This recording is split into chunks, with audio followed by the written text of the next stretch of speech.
Hello there, good morning. It is yet another groovy moment to have you on the screens of GH Police Television. It is 10th June 2026 and you're welcome to the Ham Day Wednesday edition of the Safe Start Show, your ultimate morning companion for a secure and vibrant day ahead. I'm Sergeant Yao Boite Boatin, your host, bringing you the pulse of safety live from the National Police Headquarters. Now, this show is streaming live on all our social media platforms, precisely on Facebook, on TikTok, on YouTube, on X. Let's get dialogic, let's get mutually active. Send us your questions, your thoughts, your comments, your observations, and we'll do well and read them out to you again. We are also available on the digital satellite television channel 362, DSTV channel 362.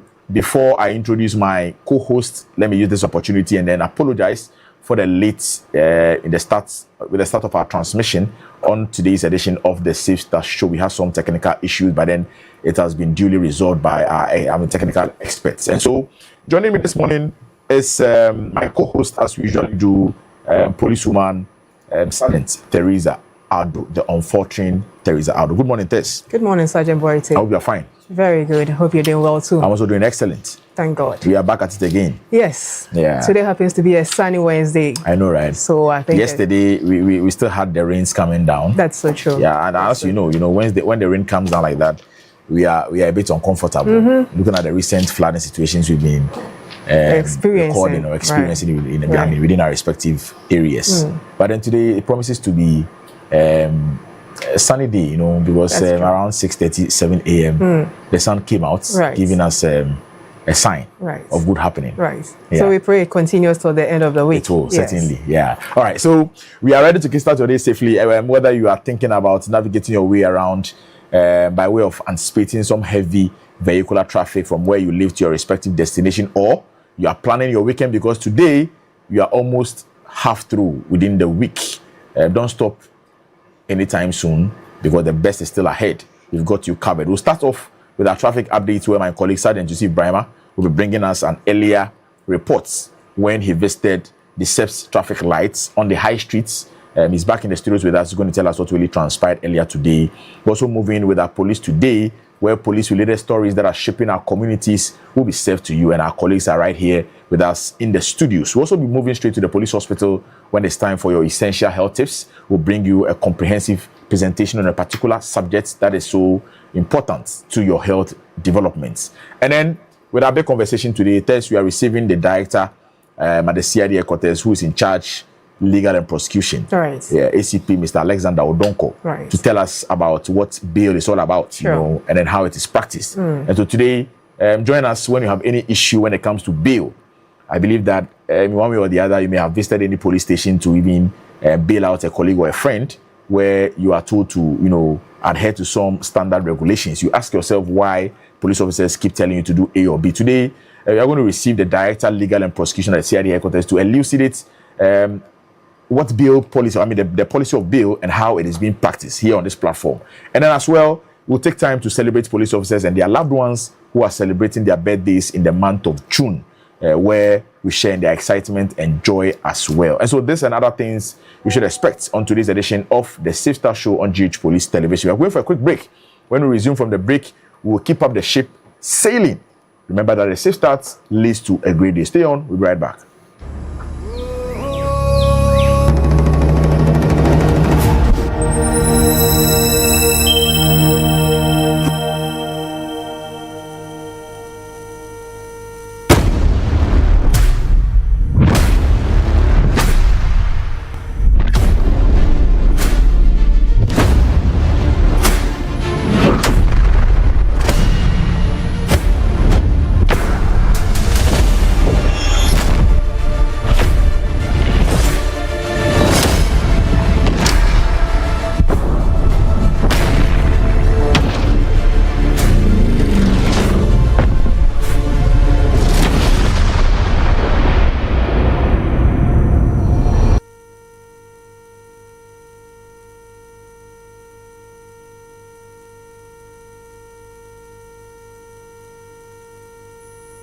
Welcome back from the break and thanks for staying with us. It is still the Safe Start Show on GH Police Television. This is where you stay informed, you stay ahead, you stay safe. And so we are diving in right with our traffic updates.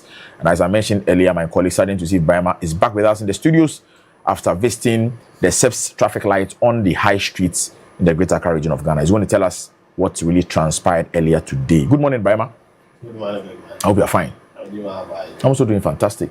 All right. Yeah, so tell us what really transpired when you visited the SEPS traffic light. Yeah. And then your work have started tomorrow. Tomorrow, yeah. With the opening game, you're having Mexico and South Africa. Which one are you supporting? It's going to be a tight game, but then... Which one are you supporting? That is a simple. I support Mexico.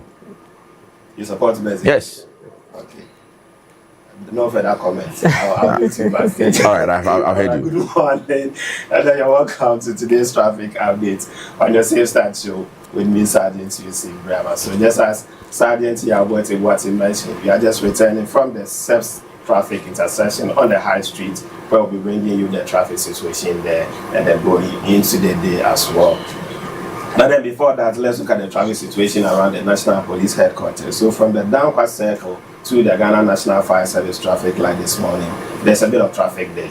And then officers have still been deployed to ensure that you move around easily without any major issues. And also from the fire service traffic light towards the Kwame Nkrumah Circle, there's also a bit of traffic on that stretch as well. But officers have still been deployed there to ensure that you move around easily without any major issues. So just as we mentioned, we captured some images and videos from the SEPS traffic intersection where we're going to show you so that you know exactly what is happening at the SEPS traffic light intersection and then know how to plan your route when you are moving around that area this morning. So producer, if you're ready, kindly let viewers know exactly what is happening on the High Street, specifically at the SEPS traffic intersection. So just as you can see on your screen, that is the traffic situation at the SEPS traffic intersection as captured earlier today. So that is exactly what you should expect. Ideally, the situation wouldn't change any much going into the day unless there's any major incident at the same location. So just as you can see, this is the traffic from the Independence Square coming to the SEPS traffic light intersection, going all the way to the Old Parliament, to the Old Bank of Ghana, and then whether you're even turning on your right to the ministries or whichever location you are going to. That is the current traffic situation there. Also from the SEPS traffic light towards the Old Parliament, if you are going to Bank of Ghana or you want to turn on your right to Tema Station as well, the traffic situation is calm, just as you can see on your shot. So you wouldn't have any difficulty at all if that is the stretch that you are moving on this morning. Just as you can see on the High Street, you wouldn't have any major trouble at all at the same location this morning. And also from the SEPS traffic light to Ministries intersection or the Ministries traffic light, there's also free flow of traffic on that stretch of the road as well. So ideally, if you have any business doing there this morning, this is the situation you suspect just in front of the law court complex, and then all those areas have very free flow of traffic on that stretch of the road. So you wouldn't have any trouble at all. So that is the traffic situation currently at the SEPS intersection traffic lights, as you can see this morning. Also from Ministries towards the SEPS traffic lights as well, the traffic situation is also normal. Just as you can see, it's almost an empty road. But then if you get to the traffic intersection, you'll be able to find your way there easily without any major trouble. So whether you're also turning on your left to the Independence Square or you'll be turning on your right to the Old Parliament, you will find your way easily to that stretch of the road without any trouble as well. So that is also the situation from that side of the road at the SEPS traffic intersection this morning. And also from Old Parliament traffic intersection towards the SEPS traffic light, as you can see there, there's free flow of traffic. Once the traffic is blue, the officer on duty there calls you to come. You wouldn't have any difficulty as well. And the officer there is Inspector Richmond Asumodu, the monitoring officer of the Ministry Divisional MTT, a very hardworking officer who is always around to assist us when we visit ministries jurisdiction. So kudos to you, my brother, Inspector Richmond Asumedi, for the good work that you're doing there. And also from the SEPS traffic light to the Independence Square, just as you can see on your screen, if you are moving to the Independence Square from the High Street going through the SEPS traffic intersection, there is free flow of traffic. The road is virtually empty. You wouldn't have any difficulty when you're moving around that intersection. An officer has been deployed there to ensure that you move around easily, as I mentioned. Inspector Richmond Asumodu, the monitoring officer of the Ministries Divisional MTTD, has been deployed there by his officer, ASP Mr. Wallace Kube, who is the commanding officer of the Ministry Divisional MTTD. So kudos to all the men, the officers and men at the Ministry's Divisional MTTD for the good job done. So that is the situation as you saw a while ago on your screens of the traffic situation currently at the SEPS traffic intersection on the High Street. So like I said, this is going to be the situation going into the afternoon, and then I'm expecting later in the evening. But I mean, unless there's any major incidents that occurred there, this is how the situation is going to be like. Even though it is Wednesday, you have expected the traffic situation to be heavy on that stretch of the road. But this morning has a very good traffic flow for you if you are using the High Street this morning. But like I always say, I mean, you wouldn't know when the rains will come down. We are in the rainy season. My brother said that it is sunny. The sun came out as early as 8 a.m., but you don't know how the weather is going to treat us during the rest of the day. The weather can change at any point in time, and then the rains will come down. So please also anticipate that the rain can come in at any point in time. So make sure that when you're driving around, like I mentioned a while some time back, you should also monitor, I mean, the rain as well. When it is heavily raining, please, we advise that you stay in your offices or your houses or wherever you find yourself before the rain starts. Stay there until the rain comes down before you move into the rain to drive, because driving through the heavy rain is also a bit of trouble because you wouldn't be able to see through well when that happens. So that's a safety measure for you when this rain comes down at any point in time. So my brother Sergeant Yaboete Boateng, that is all for today's traffic updates on your Safe Start show with me, Sergeant Yusuf Brahma. I'll catch you later on traffic orientation here on GH Police TV. Until then, continue to enjoy the rest of the program. Like we mentioned, tomorrow is the World Cup first match, but then between Mexico and South Africa, Sergeant Boateng says that he's supporting Mexico. But for me, I reserve my comments. Right. Thank you for reserving your comments. That was my colleague Sergeant Yusuf Brahma bringing us the traffic updates earlier today after he visited the SEPS traffic lights on the High Street. All right. So, sorry. The next segment coming up has got to do with police today, and so we are getting in.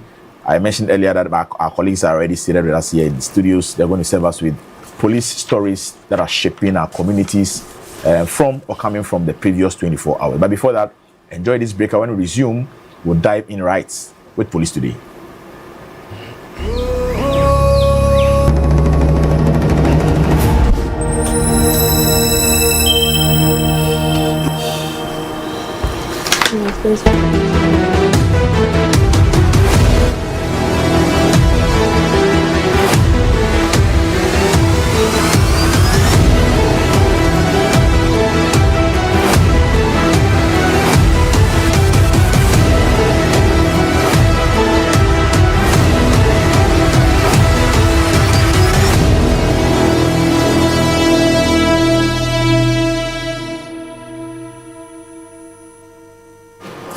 Welcome back from that quick break.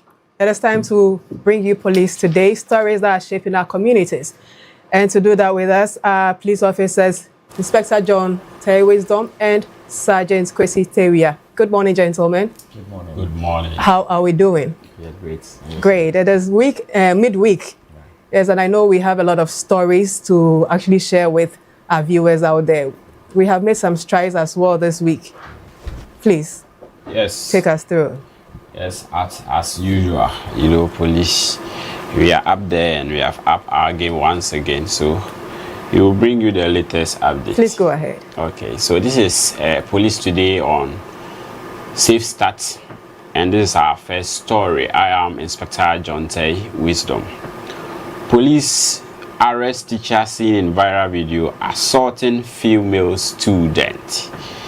The Ashanti Regional Police Command has arrested a teacher of Nyinahini Catholic Senior High School, identified as Eric Buenote Apaflo, age 39, in connection with the assault of female student captured in a viral video. The suspect was arrested by Nyinahini District Police Patrol Team on 8 June 2026 at about 7 p.m. following reports of an assault on an 18-year-old female student, patient Chibu. Preliminary investigations indicate that the suspect, who served as a caretaker of the school's hostel, confronted the student and some male students over alleged misconduct at the hostel. During the confrontation, a misunderstanding ensued, resulting in suspect assaulting the student.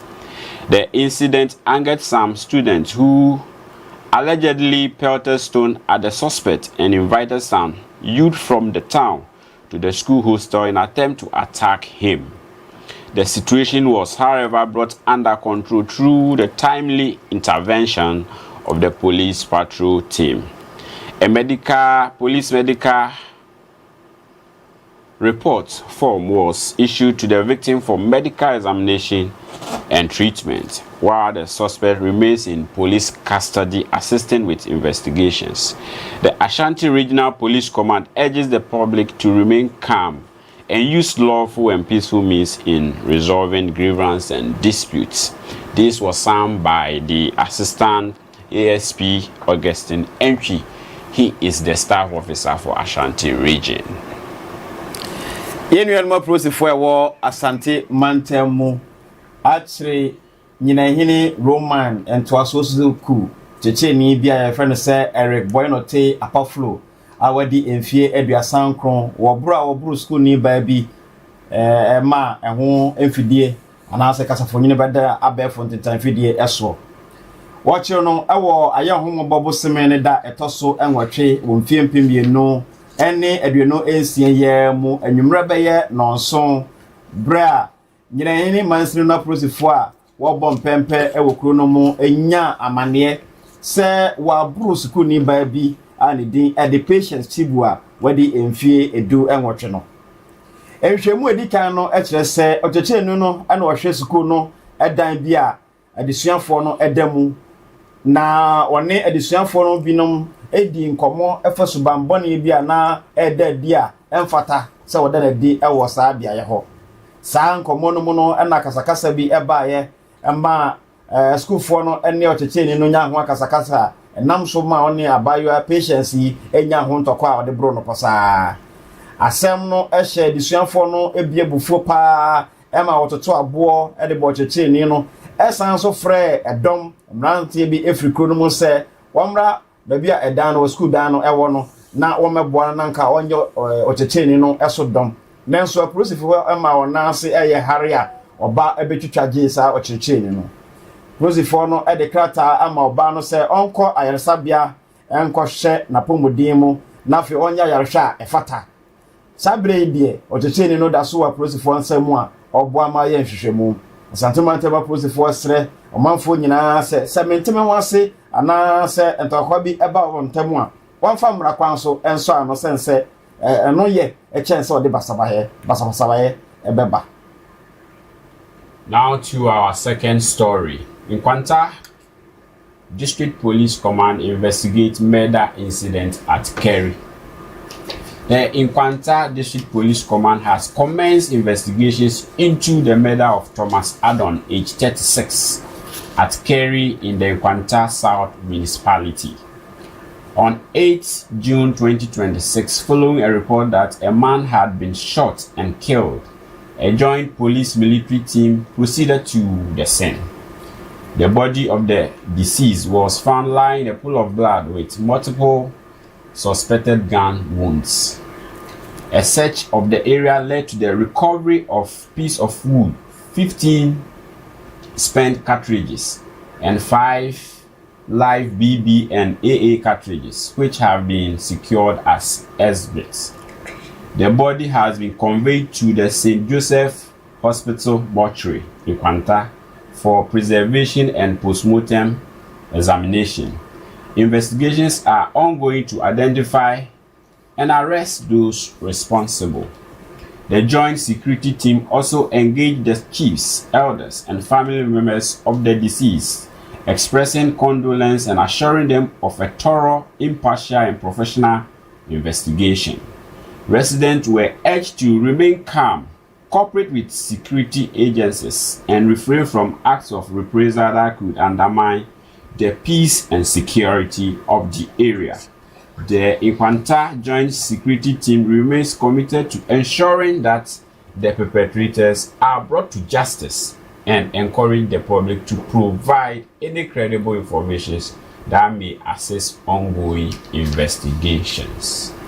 Enkwanta mansiri no aposifo ahye hwehwemu ase wo Thomas Adonna wadi enfie aduasa ensia no ewu eho okum no wo career wo enkwanta atoye mantam no emu wo aya ho mobobo somene da etoso enwotwe wo mfiempim yenu ni aduonu nsia ye mo ebra amanebo eba se wato oberema bi etuo na akuno no aposifo ene asrafo ko bi ana ebo mpempe ede emirikatente eko saa biaye ho oduro ho no ohun owufo no se oda emoja mu a wato no tiopi ewo ne honam mu bra ohwehwe sampotem ho no ohun dua bi ana eda ho a osusu se eka nia odidi se wuo no eho etua boba a wato dada nso ohunu mako edunum ewo ho nom ana fe bibi ene ee etua boba no nso ohun enum ewo ho nom ana onya ntoye wode enema nyina akwakosi a eya dansede ama ehwehwemu aguso a ekoso no amu no nso ode St. Joseph ayaresabia amukrabia ewo enkwanta sane ebeya obekra so na waye hwehwemu ahodo a esese ohwehwe aposifo na hwehwemu nso ehwehwe won a edi sawu no na wode wan so akwakogina ebra no bambo adwuma eku ahodo a ewo enkwanta no nso ehia enhemfo mpanimfo a wakan bia wom ene abusuanfo a wahwere won de hia yi nyina ehye won bose won ka wakomanto wayem na obeye de obetumi bia ape nipa bonefo a okum sa abrante Thomas Adon yi na ode wakogina mra no amamra ene won ako ate wasan so asrem potam wofo nyina se won to won bo ase wobra ehwehwemu guso a ekosi na wankoye ene ye bia ebese wodi tua owu no esoka na manam so ede basabaya science ebeba nkwanta potam ho nkwanta bam adwumakuo ho do nyina so esre se nipa bia wowo enema ana nsempa bia osusu se ebeboa ma hwehwemu ekoso no adimu no wonfa medom won na wonya ntam so enye hwehwemu. Now to our third story of the day. Man convicted for stealing church instruments. The Volta North Regional Police Command has secured a conviction of a 27-year-old man, Mohammed Rafiu, for making unlawful entry and stealing church instruments at Hohoe in the Volta region. On 5th June 2026, the accused was observed near the Faith International Ministries Church carrying a sack containing various items, rushing to hail a car. The witness suspected his action and approached to check the content in the sack. The following items were found: 1 amplifier, 1 mixer, and a crossover machine, all belonging to the church. The accused was arrested and brought to Hohoe District Police Station, where he admitted to the police of the charges leveled against him.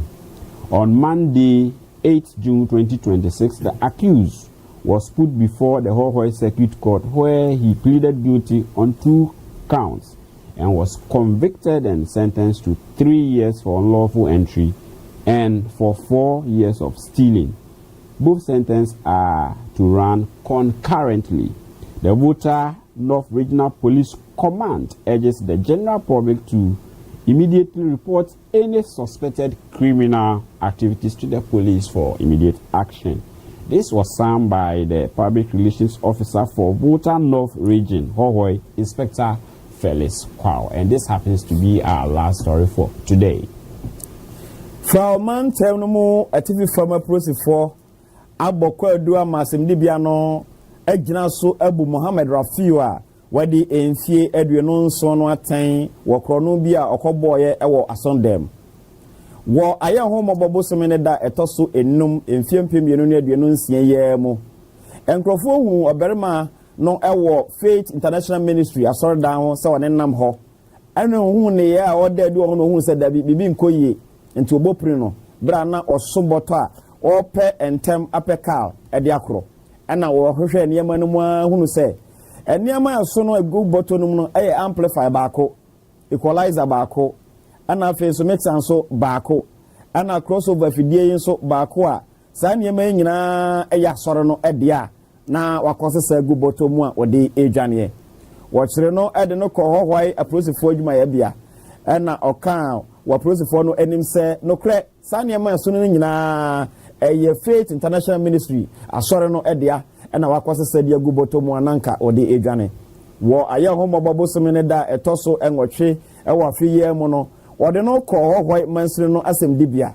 okoduru hɔ no abrante no gyi to mu wɔkɔ du mienu ɔde bɔ no srɛ sɛ anka PM pani a ɔte adwa mu no ehu ne mɔbɔ na ɔfa de bɔ ne nkyɛn nanso ama ne sa ɔgyi to mu sɛ odifo ɛwɔ saa nneɛma anasɛ ne yɛbɔne a ɔda na di ne nti wɔnkɔ na wɔnkɔ da afiase ɛwɔ ɛdan no mu wura na owura ya wanfa mmara kwan so no ɔkɔ da afiase mfie mmiɛnsa ana afei so korɔ no ɔbɔyɛ ɛyɛ nneɛma na ɔsesa ɛyɛ no nso ɛno nso so ɛyɛ abɔnefosɛm no nso ɔnkɔ da afiase mfie nan nanso kɔɔto na hyɛ sɛ saa ntam mmienu yi ɛyɛ mfie mmiɛnsa ne nso ne nyinaa ɛnkɔbom nti ɛyɛ nneɛma a ɛkyerɛ sɛ ɔbɛkɔ mfie ɛnan framantam apoyɛ fam apolisifoɔ ɛsrɛ ɔmanfoɔ sɛ ɔnkɔ so a nyɛ dwumaden na so ohunu sɛ biribi ɛkɔ so a ɛntwa yi a onye apolisifoɔ sitie na wɔnkyere saafoɔ no nyinaa obedi abɔnefosɛm no ɛmfa wɔnkɔ gyina mmara no na mmara ɛne wɔnkɔ hyɛ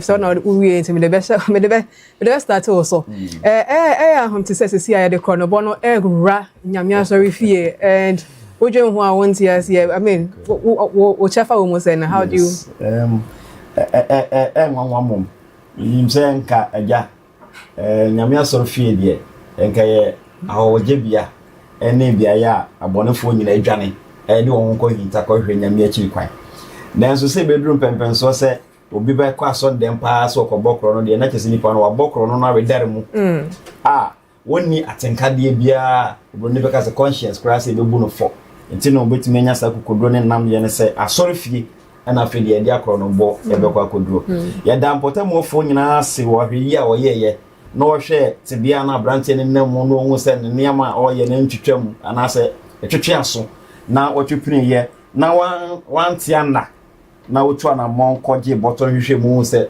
saa nneema we nyina ya soro ne dia wakɔ wia wotime boa magye ye ebia nanka wonye ne saa nko de koi na oto aso di saa bonofo sem tie babo abaso se wotu saa na mo. Right. Inspector John Tay, let's have your bite on the murder case. On the murder case. Yes. What I would say is that the police service is up and doing. So I think all those perpetrators, through the help of police administration and our current IGP, they are all going to be arrested, and very soon we are going to have a good news once again, as we've been doing always. Right. On the stealing of the instruments, as a presiding elder for Christ Apostolic Church, sometimes it's so amazing, and this has happened to my church before. So I'm very happy that for now the person or the suspect has been arrested and convicted. I'm happy for this. I think it's time that you all advise ourselves so that we don't go near church instruments that is going to be used to at least praise our maker. If you steal it, what are you going to gain from such an offense? I'm very happy that the person has been convicted. All right, so we thank God and we are grateful that we've actually arrested these suspects who actually committed this crime. So viewers, if you just tuned in, you are watching Safe Start on GH Police TV. We are streaming live on our social media handles. We're on DSTV channel 362. Our WhatsApp line is also active on 024 622 6064. Send your messages through and we'll do well to read them. Stay tuned. We'll take a quick breather and we'll be right back.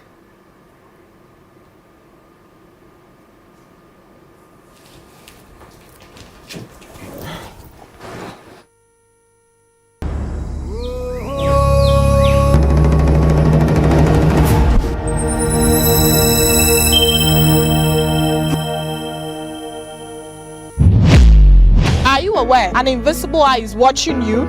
Have you ever had an altercation with a police officer about a road traffic offense where you felt you were right? Have you ever lost a loved one? Do due to a breach of a road traffic regulation as a motor rider. Do you always obey road traffic regulations? Do you know that driving on the shoulders of the road is an offense? How has your general experience with the police officers on our roads been like? It is for these and other reasons that the Ghana Police Service, in collaboration with the Ministry of Interior, National Road Safety Authority, the DVLA, and other stakeholders have come up with an initiative to ensure sanity on our roads and prevent road accidents. TrafficTech GH is an automated system introduced by the Ghana Police Service to enforce road traffic regulations. The system uses cameras and sensors to enforce road traffic regulations. So you see, police invisible eyes are watching. Piao!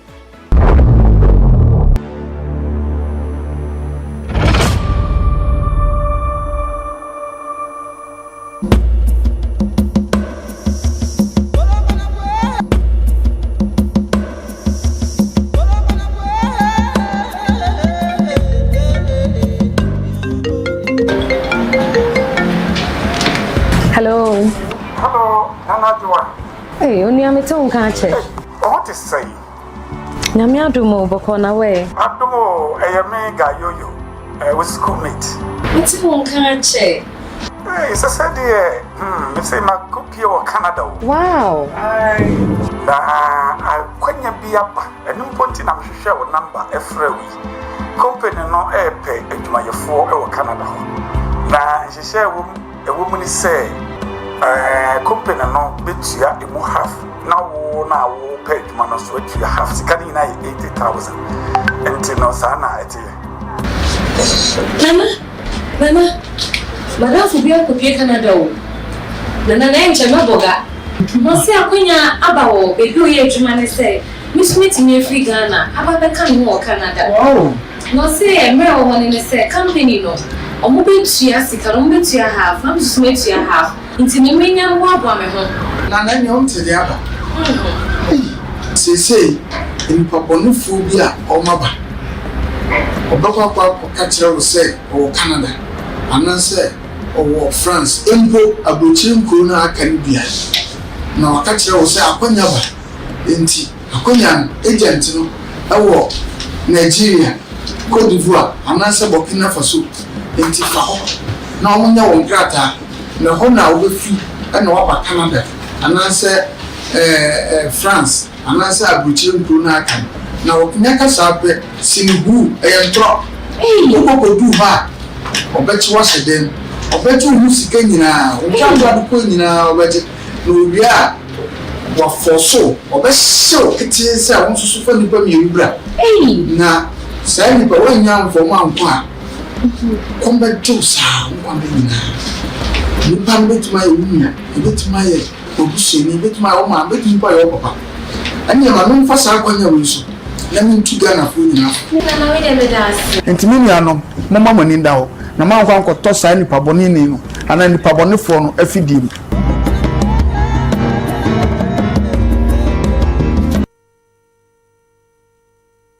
Hello, our cherished viewers. I'm DSP William Ayarika, the Director of the Anti-Human Trafficking Unit of the Ghana Police Service. I want to take this opportunity.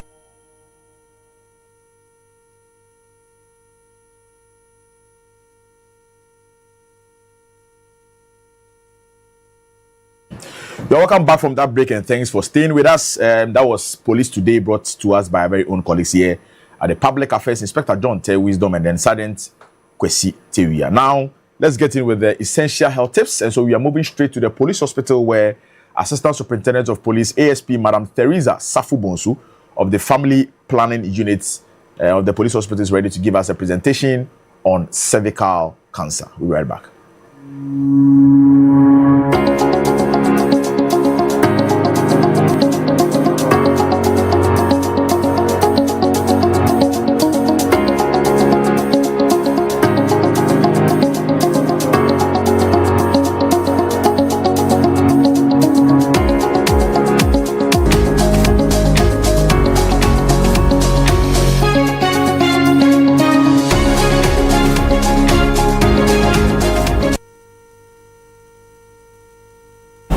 Good morning. I am ASP Theresa Safubonsu. I work at the Family Planning Unit of the Ghana Police Hospital. This morning, we'll talk about cervical cancer. Cervical cancer is the abnormal growth of cells in the cervix. The cervix is the lower third of the uterus, and it is the opening into the uterus or the womb. Cervical cancer is the second commonest cancer among Ghanaian women, second to breast cancer. Every year, about 3,000 women are diagnosed with cervical cancer, out of which almost 2,000 die from the disease. This is alarming for a disease that is preventable and highly treatable. Cervical cancer is caused by infection with high-risk human papilloma virus, usually called HPV. Almost all sexually active people will contract HPV at a point in their lives. Where your immunity is strong, you may be able to clear it. Where you are not able to clear, it persists and starts causing problems, which could lead to cervical cancer. Some of the risk factors include multiple sexual partners or a partner with multiple sexual partners, immunosuppression, early age of initiating sex, smoking, just to mention a few. Signs and symptoms of cervical cancer include bleeding after sex, bleeding in between periods, postmenopausal bleeding, painful sex or dyspareunia as we call it, or pain in your lower back. Typically from the time you get the infection, even to the precancer stage, you may not get any signs or symptoms. Once you start seeing some of these signs, it means you're already having cancer. And so if you see any of these signs or symptoms, you have to report to the nearest health facility. For prevention, it's basically lifestyle modification, vaccination. We have HPV vaccines that can prevent you from contracting HPV, which could persist and cause the cancer. There is also screening. Last month was Cervical Cancer Awareness Month, and we had a lot of people come here to screen. If you need to screen, there are lots of screening procedures available at the police hospital. You can come here, walk into the family planning unit and get screened. After screening and you are negative, you can go on and take the vaccine. Ghana has started the HPV vaccination for young girls aged 9 to 14. It is also available here at the police hospital.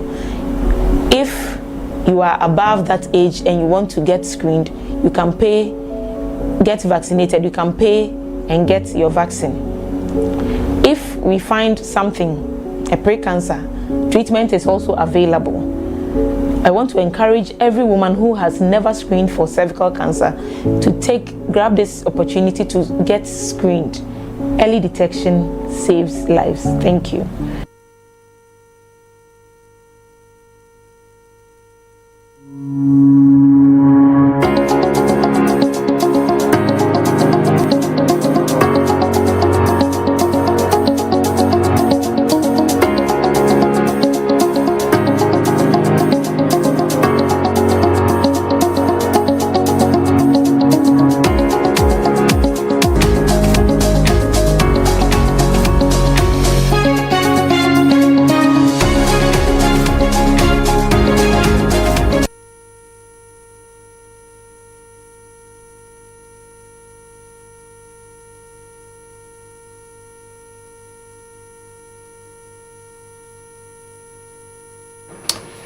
So that is it with our essential health tips, and it was brought to us by ASP Madam Theresa Safubonsu of the Family Planning Unit at the Police Hospital. She basically told us about cervical cancer. This particular message is targeted at every woman, every lady, every female. According to ASP Madam Theresa, she says that there is the HPV vaccination for young children, I mean girls between the age of 9 and 14. And so if you're a parent, you are watching us and your daughter hasn't been vaccinated yet, please make your way to the police hospital. The vaccination is there for you. And even if you are above that particular age, you just pay for it. and then you get vaccinated. Indeed, this one is a passionate appeal to every woman to get screened. If you know you have never screened for cervical cancer, please, it is an imperative admonishment that we are giving you, that please ensure that you get screened for cervical cancer. Sergeant Tess, Yes. have you been screened?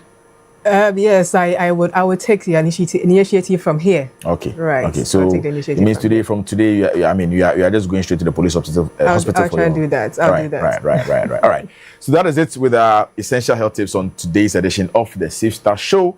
Next segment coming up will have to be the birthday wishes. This is where we are going to take time to celebrate police officers and their loved ones as they celebrate their birthdays in the month of June. After that, we'll bring you a big conversation where we'll be hosting the Director Legal and Prosecution at the CID headquarters for us to discuss bail policy and its practice. And so, all right, folks, it is now time for us to have our birthday wishes on the show. Let's go. Right, so it is a happy birthday going out to DSP Mr. Timothy Yandam.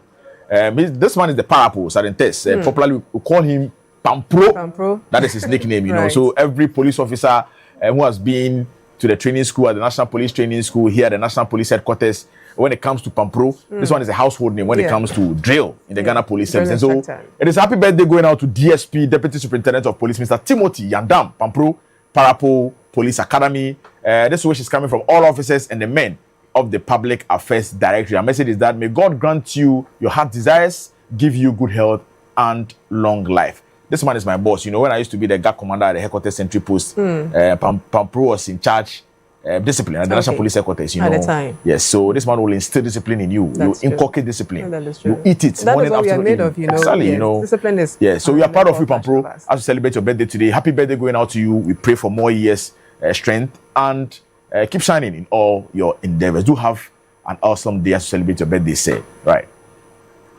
Another happy birthday going out to Assistant Superintendent of Police, Mr. Collins Efa. You are with the Office of the Special Prosecutor, OSP. This one is coming from Chief Inspector Chumesi, Chief Odro, and also from your family and friends. Their message is that we ask for God's blessings, favor, protection, prosperity, advancement in the service, and good health. And may his face shine upon you and your entire family. Amen. So happy birthday going out to ASP, Mr. Collins Efa. You are with the Office of the Special Prosecutor. Do have a fabulous day as you celebrate your birthday today. Have fun, say. Right, so it is still the birthday wish on the Safe Start Show. This one is another happy birthday going out to our very own brother, Chief Inspector, Mr. Eric Osei Ejokum. Next, Papa. He's with the police hospital, Sergeant Tess. This gentleman, anytime you call on him, he's always available to attend to your medical or health needs, That you know. is good. Yeah, so today we are celebrating our very own brother, Chief Inspector Eric Osei Ejokum. This one is coming from my sister, policewoman Sergeant Benedicta Brago, myself, and policewoman Sarah. Corporal Sarah Abna Apia, and the entire Public Affairs Directorate. Our message is that we are wishing you a fantastic day and a wonderful year ahead. So happy birthday to Chief Inspector Mr. Eric Osei Ejokum of the Police Hospital. Do have an amazing day, bro. Chill out and enjoy. Remember that if you have any party, you cannot leave us out. We are always there to represent. Right. Another happy birthday going out to Assistant Inspector Mr. Edmond Niama Adum, also known as Stereo J. You are with the Tepa Mid-Country Training School, Ghana Immigration Service. This one is coming from Inspector Okule, 2 cities, and Bulenge. And their message is that we are, keep winning, celebrate big. It is your day. So happy birthday going out to Assistant Inspector Edmond Ni Ama Adum, also known as Stereo J. You are with the Tepa Mid-Country Training School of the Ghana Immigration Service. Do have a wonderful day today as you celebrate your birthday, bro. Chill out. All right. So another happy birthday going out to Policewoman Inspector Priscilla Kumsin. She's with the National Police Headquarters Audley Room. From your husband and all staff of the headquarters Audley Room, their message is that may God continue to guide your steps, bless your efforts, and grant you peace and joy in all you do. Your best days are still ahead. So happy birthday to Policewoman Inspector Priscilla Kumsin. You are with the National Police Headquarters Audley Room. Do have a fantastic day as you celebrate your birthday today, Policewoman. Chill out. Right, so it is still a birthday celebration wish on the Safe Start Show. This one is a happy birthday going out to Detective Corporal Kudalo Selom Joel, also known as Ameuga. You are with the Amasaman Dofsu unit. This one is coming from General Lance Corporal Bernard Labi at the Public Affairs Directorate, and his message is that may your days be long and blessed. So do have a wonderful birthday to Detective Corporal Kudalo Selom Joel. You are also known as Amewuga. You are with the Amasaman Dofsu unit. Do have a wonderful day, bro. Salentes. Right. We're still celebrating loved ones and colleagues. And so a special birthday going out to Detective PW Inspector Patience Ajekum. This is coming from Chief Inspector Mamile Grace Abbey of the Shaman District CID and Sergeant Ofe Ansahia, the Public Affairs. And you are with the Bogosu Station CID in the Western region. Their message to you is you deserve all the love and celebration, even if it's a little late. Here is to making up for lost time and an amazing year ahead. So a happy birthday going out to you, Inspector Patience Ajekum. We wish you Godspeed, and may the Lord continue to bless your hustle. Enjoy. Right, we're still in the birthday mood, celebrating with loved ones, and this is going to Inspector Gladys Corte. You are with the Oyibi District Police Station, and this is coming from family, friends, and colleagues. Their message to you is wishing you continued greatness, good health, and many more years of impact and inspiration. Enjoy your day, PW Inspector Gladys Corte. This is a very good moment for you. Stay safe. We wish you Godspeed and chill out, dear. As you continue to work for Mother Ghana, still in the birthday mood, this is going to PW Sergeant Precious Ekia Oparibia Kumi. You are with the FPU Media Office. And this is coming from Chief Inspector Henry Asante. And then Bodycam Perez Nisi and all colleagues in the media office. Their message to you is, may God grant your heart desires, give you good health and long life. Happy birthday to you, PW Sergeant Precious Ekia Oparibia Kumi. We wish you Godspeed as you carry out your duty for God and country. Still in the birthday celebration. And this is going out to Lance Corporal Veronica Ya Jima Apia. You are with the Traco Police Station, Pram District, and this is coming from Instructor Wayo Daniel. The message to you is a blessed and glorious birthday to you.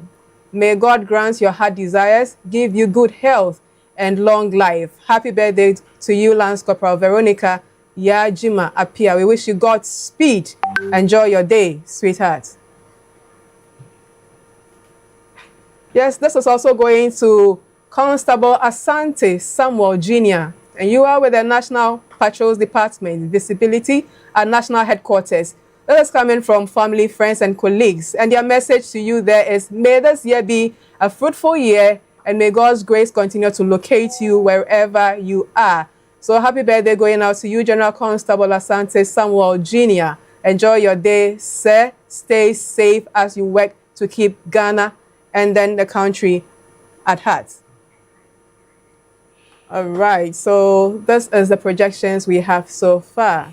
All right. So yes, in as much as we are done with the live birthday projections on our screens, we still have some birthday wishes coming through on our WhatsApp platform. We have said that on this platform, if you know you're a police officer, you have any loved one you want us to share in your excitement or in your joy by way of celebrating with you on your birthday, please send us your picture, your birthday message at least a day before the D-Day for us to collectively come together and then share in your excitement. I still have some birthday wishes coming in on our WhatsApp platform. Let me use this opportunity and then wish loved ones, our members, our viewers, who watch GH Police Television. This one is a belated happy birthday wish coming from Inspector Samuel Mahu to Mrs. Diane Todd.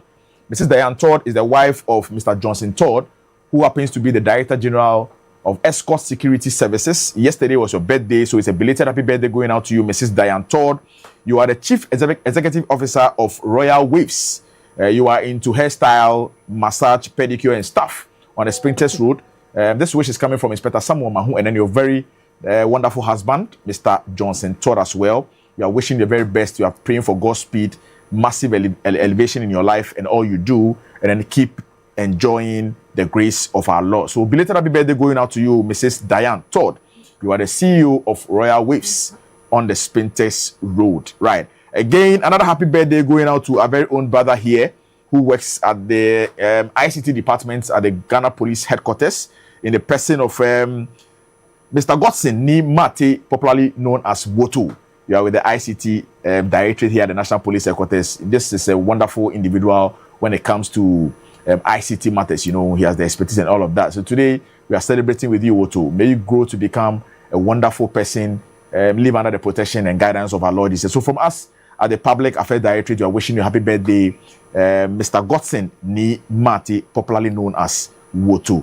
We still also have some other birthday wishes on the show, but then currently we have our guest for today to join us with our big conversation. I want to take this opportunity and then pause with the birthday wishes. Once we are done with our conversation with our guest, we'll come back and then celebrate with individuals who are celebrating their birthdays in the month of June. We also have some funeral announcements when it comes to some police officers who have lost their lives as well. And so as part of our biblical obligation, we'll take time and then celebrate with individuals who are, in joyous mood and also commiserate or mourn with those who are bereaved. All right, so we are going for a quick break. When we resume, we'll take time and start with our big conversation. Stay on, we'll be right back.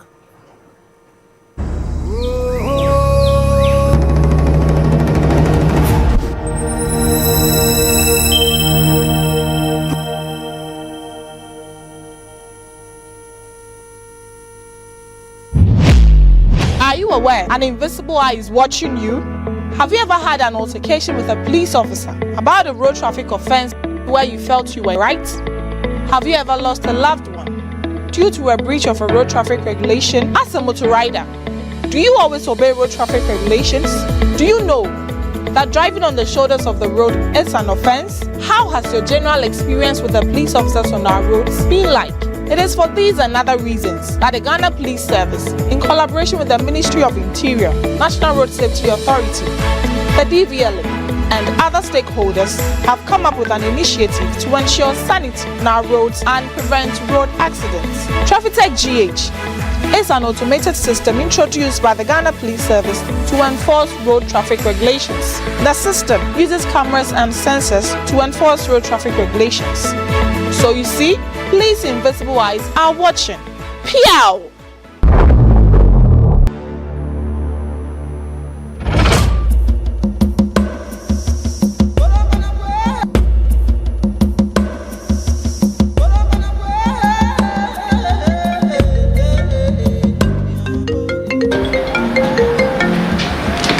Hello. Hello, Nana Joa.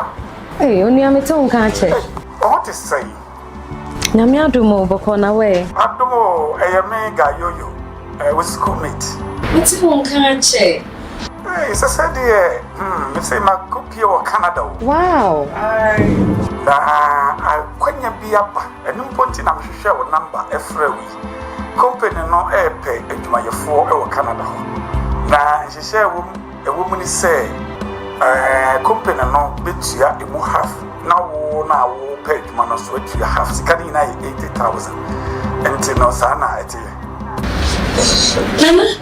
Mama, Madame Fubia could be Canada. Nana name Chamaboga. Monsieur Quina Abao, a good year to man say, Miss Smith in free Ghana, about the Canada Canada. Oh, no say a mere one in a say, company no. Or moving to your sick, or moving to your half, I'm just made to your half. Into the minion war woman home. Nana, you want to the other. Say, in Paponu phobia or Maba. Or Baba catcher say, or Canada. And then say, or France, Empo, Abuchim Kuna Canada. Now, a catcher will say, Akonaba, Inti, Akonian, agent, a war, Nigeria, Cote d'Ivoire, and answer Burkina Faso, Inti Faho. Now, when you're on Grata, the Hona will free and over Canada, and answer. France, and I said, Buchim Kunakan. Now, Naka Sape, Sinibu, a drop. Hey, you go do her. Or bet you wash it then. Or bet you who's getting now. We can't have a queen now, but no, we are.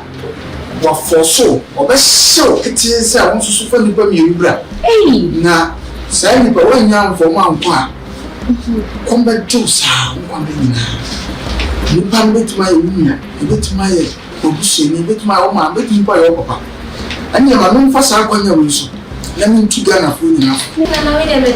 And to me, I know, no mamma in Dow, no mamma uncle toss any pabonino, and any paboniform effidim.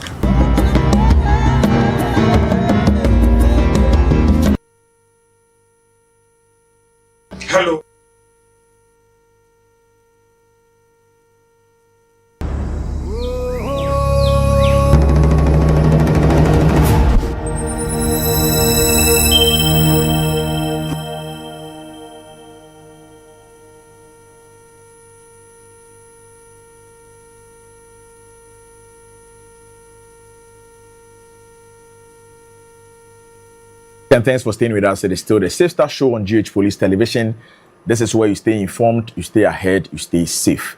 It is time for us to dive in right with our big conversation. And this morning, we have a guest who will be featuring on our conversation. Today, the topic and our discussion is going to be understanding bail policy and its practice. And to help us elucidate or demystify whichever misconception we have concerning bail is the Director, Legal and Prosecution at the CID Headquarters, Assistant Commissioner of Police, Mr. Alexander Odonko Esquire, a fine lawyer who, has the legal brains when it comes to prosecution and then legal matters. And so this morning this man has been here a couple of weeks ago. When he came, he told us discussed about the mandate of his outfit, but today he's going to delve into bail policy and how it is being practiced. And so we are fortunate and privileged to have with us Assistant Commissioner of Police, Mr. Alexander Odonko, Director, Legal and Prosecution at the CID Headquarters. Good morning, Counsel. Good morning. Good morning. It is good to have you back again. Thank you for having Yeah, before we start our discussion, let me also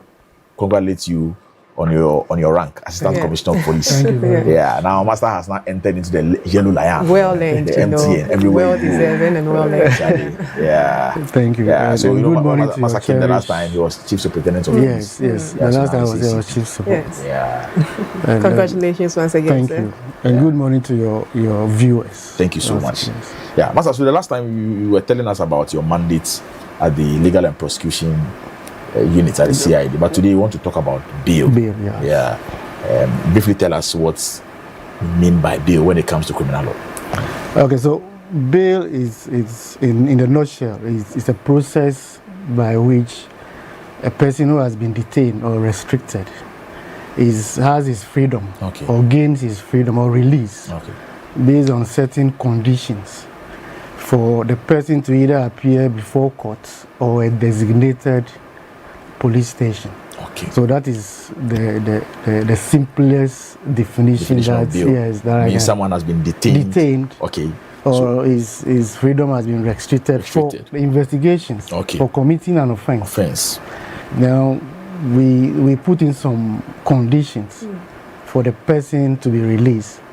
So the process you go through before you get your freedom, it's what we refer to as bail. Bail, right.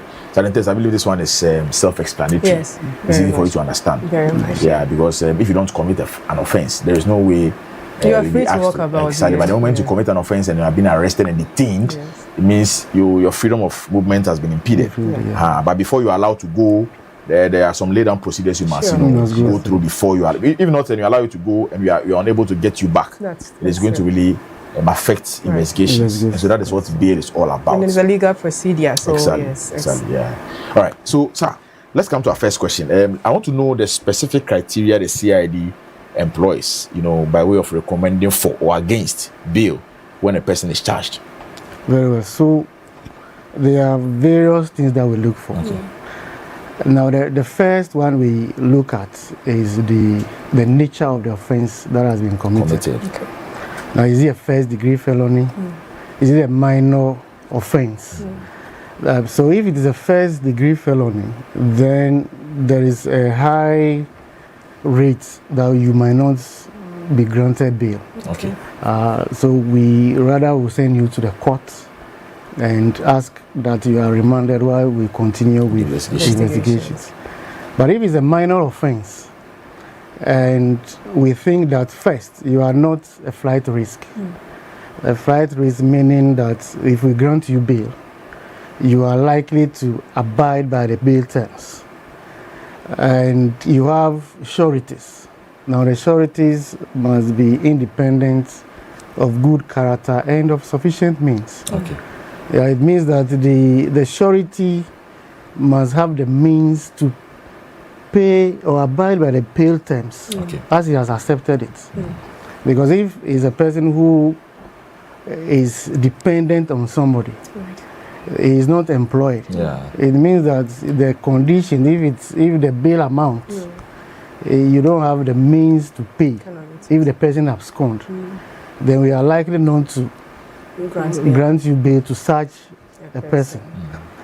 Now, if also we think that granting you bail may lead to you committing a similar offense, because you have been somebody who have been arrested on a number of occasions on the same offense, then we think that, well, when we grant you bail, you are likely to engage in the same offense. And then we also look at whether it may lead to the breach of the peace. So for those ones, we do it for the safety of the suspect himself or herself. Because you've committed an offense where the community is very angry with you. And then we've noticed that if we release you on bail, the likelihood of the community attacking you is very high. So then we have to advise against bail. So these are some of the things that we look at in considering bail. But I have to add that, you know, we have a constitutional limitation. So the period for which we can deny you bail is only within 48 hours. So if we are not ready to grant you that bail, then it means that we have to put you before court and ask that the court remands you into our custody so that we continue with our investigations. Right. So, sir, let me find out. You did mention that in first-degree felonious cases, you do not.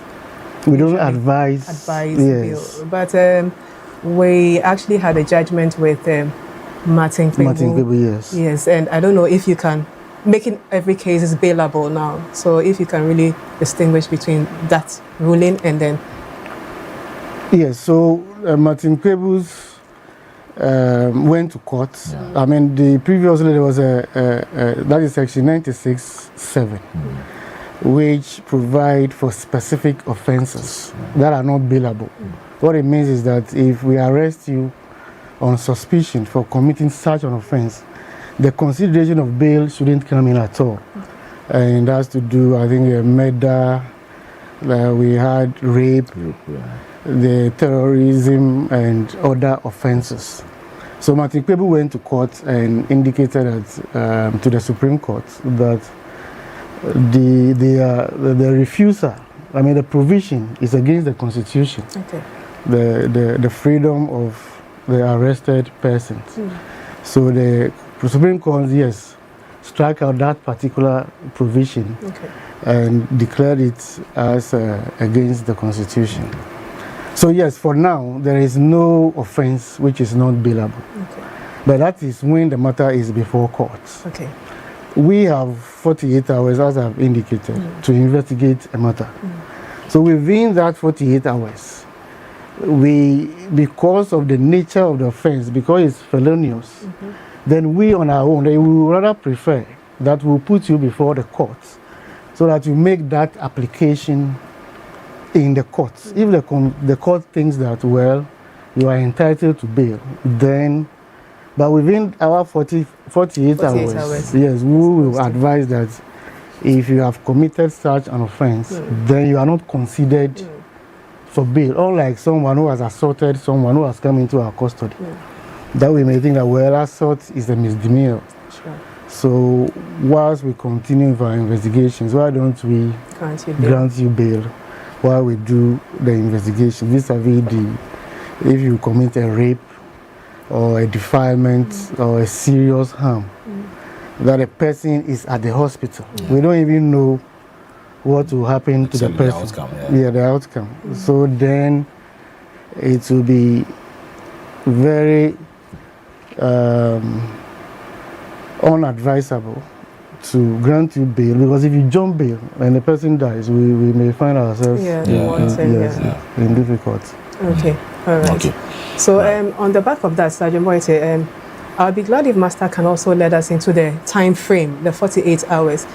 I am sure probably you've had some complaints on your desk with regards to, the 48 hours where the bail has been delayed and all that. I don't know. Delays. Yes, delays. So what probably causes the delay? So sometimes we have, so if you are maybe arrested on a Friday, obviously the 48 hours will fall on a Sunday. Unfortunately for us, the court doesn't sit on a Sunday. or you were arrested on a Thursday, and then it falls on a Saturday, the courts are not sitting. We are ready. We have always maintained that if the courts are sitting and they sit on Saturdays, then we are ready to put the person, or if a judge is available to hear us. But if we have made a determination that we are going to court and the court is not sitting, then you cannot blame us for the delay because it's a court which is not sitting. Yeah. And we have made a determination that for this particular accused person, is a flight risk. Okay. The likelihood that if we grant him bail, he is going to jump the bail or abscond is very high. So we rather put him before court and ask the court to remand him in our custody. If the court is not sitting, then we are not to be blamed. We will make the necessary entries, and then on the following or the next court date, we will put you before the court. It has been an issue. The Imatinkwebu again went to court on that particular issue. The Supreme Court has ruled that the courts must sit on holidays and on weekends. So if the judicial service made the courts available, then we will also be there on those particular days to have those bail applications heard. So it's not like it's a deliberate. No, it's not. It's not deliberate at all. So it means that you the suspect, if you are not lucky and then you are arrested, you fall within a week. Getting closer to the weekend, then it means there's a likelihood that your 48 rule is not going to be applied. Not, I mean, a deliberate attempt from the Ghana Police Service, but then because the court is not sitting on weekends, you have to just endure. Yes. Right. So, Counsel, in your submission, currently, do we have some specific offences that automatically trigger recommendation against bail as you speak now? Well, so like I'm saying, for the police. Okay. Yeah. So if the person is being investigated for murder, then we don't advise that the person is granted bail by the police. Yeah. If for rape. Okay. Because these are all first degree felonies. Those that we have offenses like use of offensive weapon. Exactly. These are offenses that we need the advice of the Attorney General, even to prosecute. I mean not. They do the prosecution. Yes. So even for us to charge the person, we need the AG's advice. So after we are done with the investigations, we forward all those dockets to the Office of the Attorney General for advice. It is after their advice that the person goes through the committal proceedings and then committed to the High Court for the trial itself. Okay. So for those offenses, as a service, there is a high advice against police investigators granting bail. Yes, so for those ones, so that if you want to make any application for bail, then you need your counsel must go to the High Court. Okay. Yes, to apply. Then the AG will come in. If we have any opposition, we liaise with the Attorney General's office. Tell them why we are opposed to such bail, so that they also go to court. If the court thinks that before the trial it should be granted bail before trial, then there is the court which has granted that particular bail. Yes. Okay. Okay. That is well understood. So, sir, on the back of that, there's a perception out there by the public that in the granting of bail, maybe the case in question may be compromised. And also, we're looking at the victim's safety at the same time, and then the public interest in the case as well. How do you balance all these skills in determining a bail stance? Yes, we take into consideration all the victims, public interest, and also the rights of the accused, of the suspects, the right of the suspect, I should say. Now, we cannot say that because there is a victim and the public is outraged, then we will deny bail to Suspect. To the suspect. That is their right also.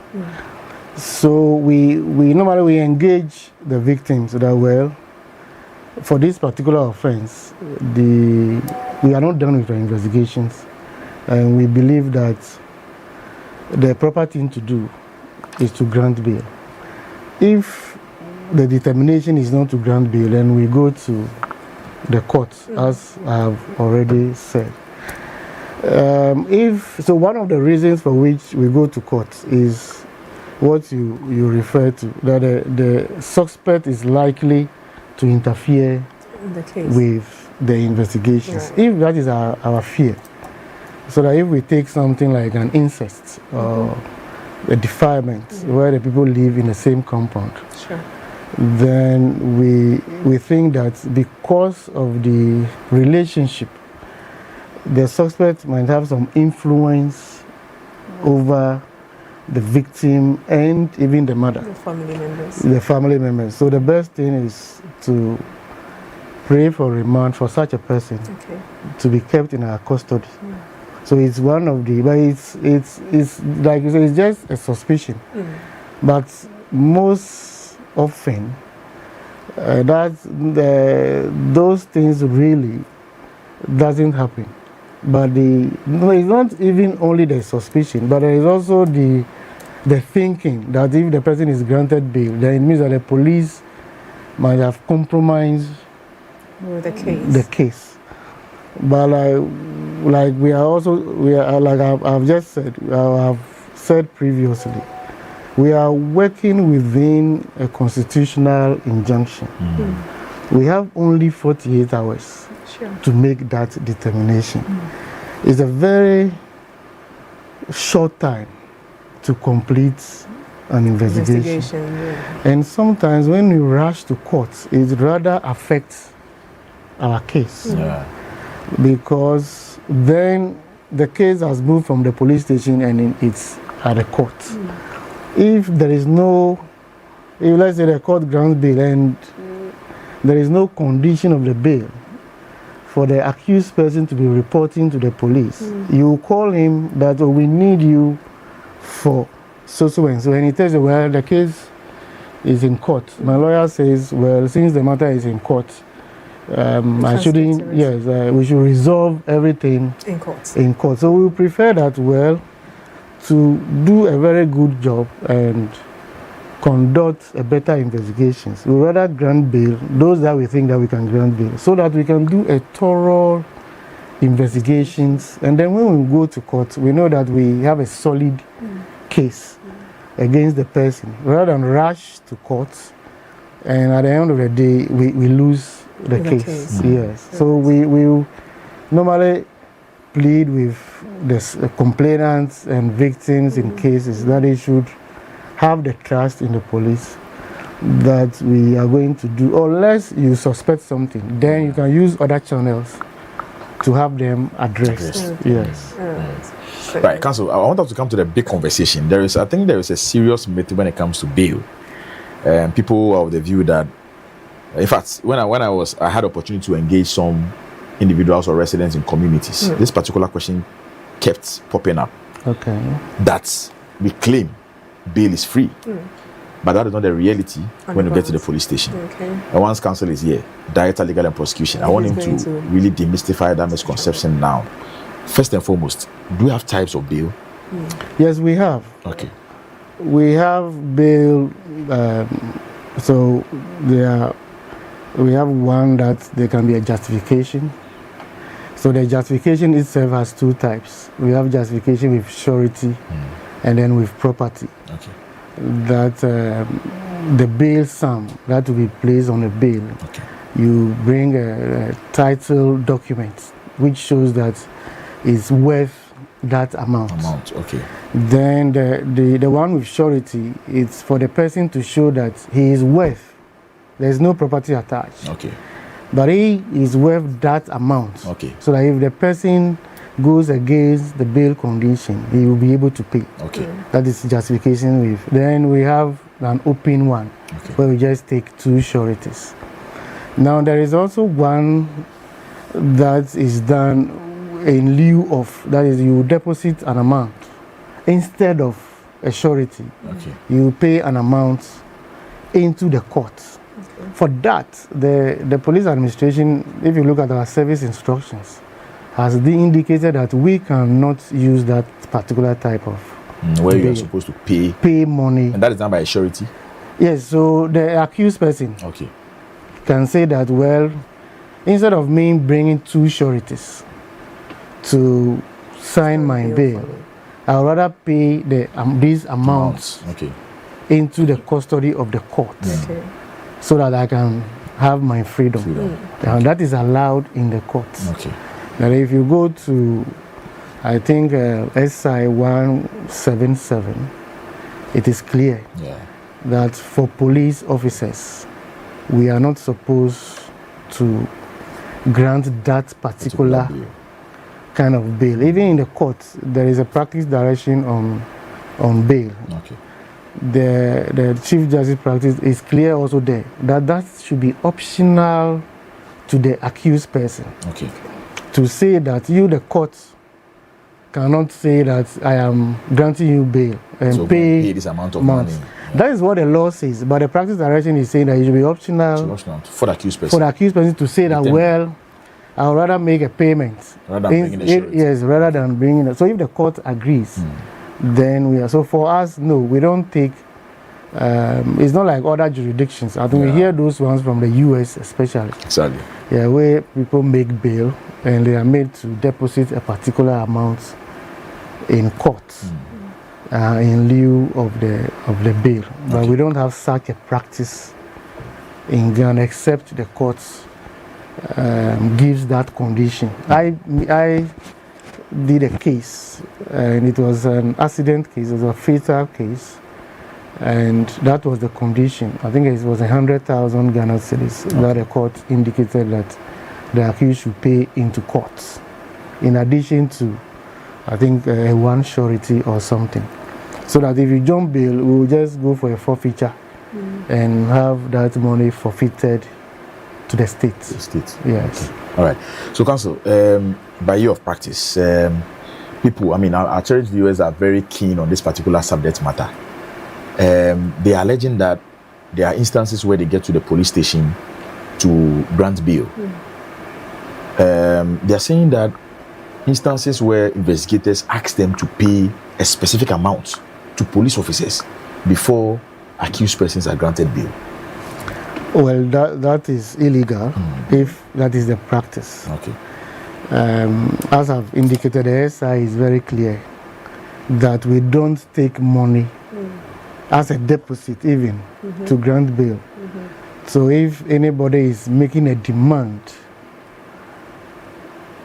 for money before the bail, then the person is perpetrating an illegality. And I think the police administration has emphasized that on a number of occasions. But if such a thing happens, then the person must be reported to the police administration so that you can. It's actually a misconduct on the part of that particular person.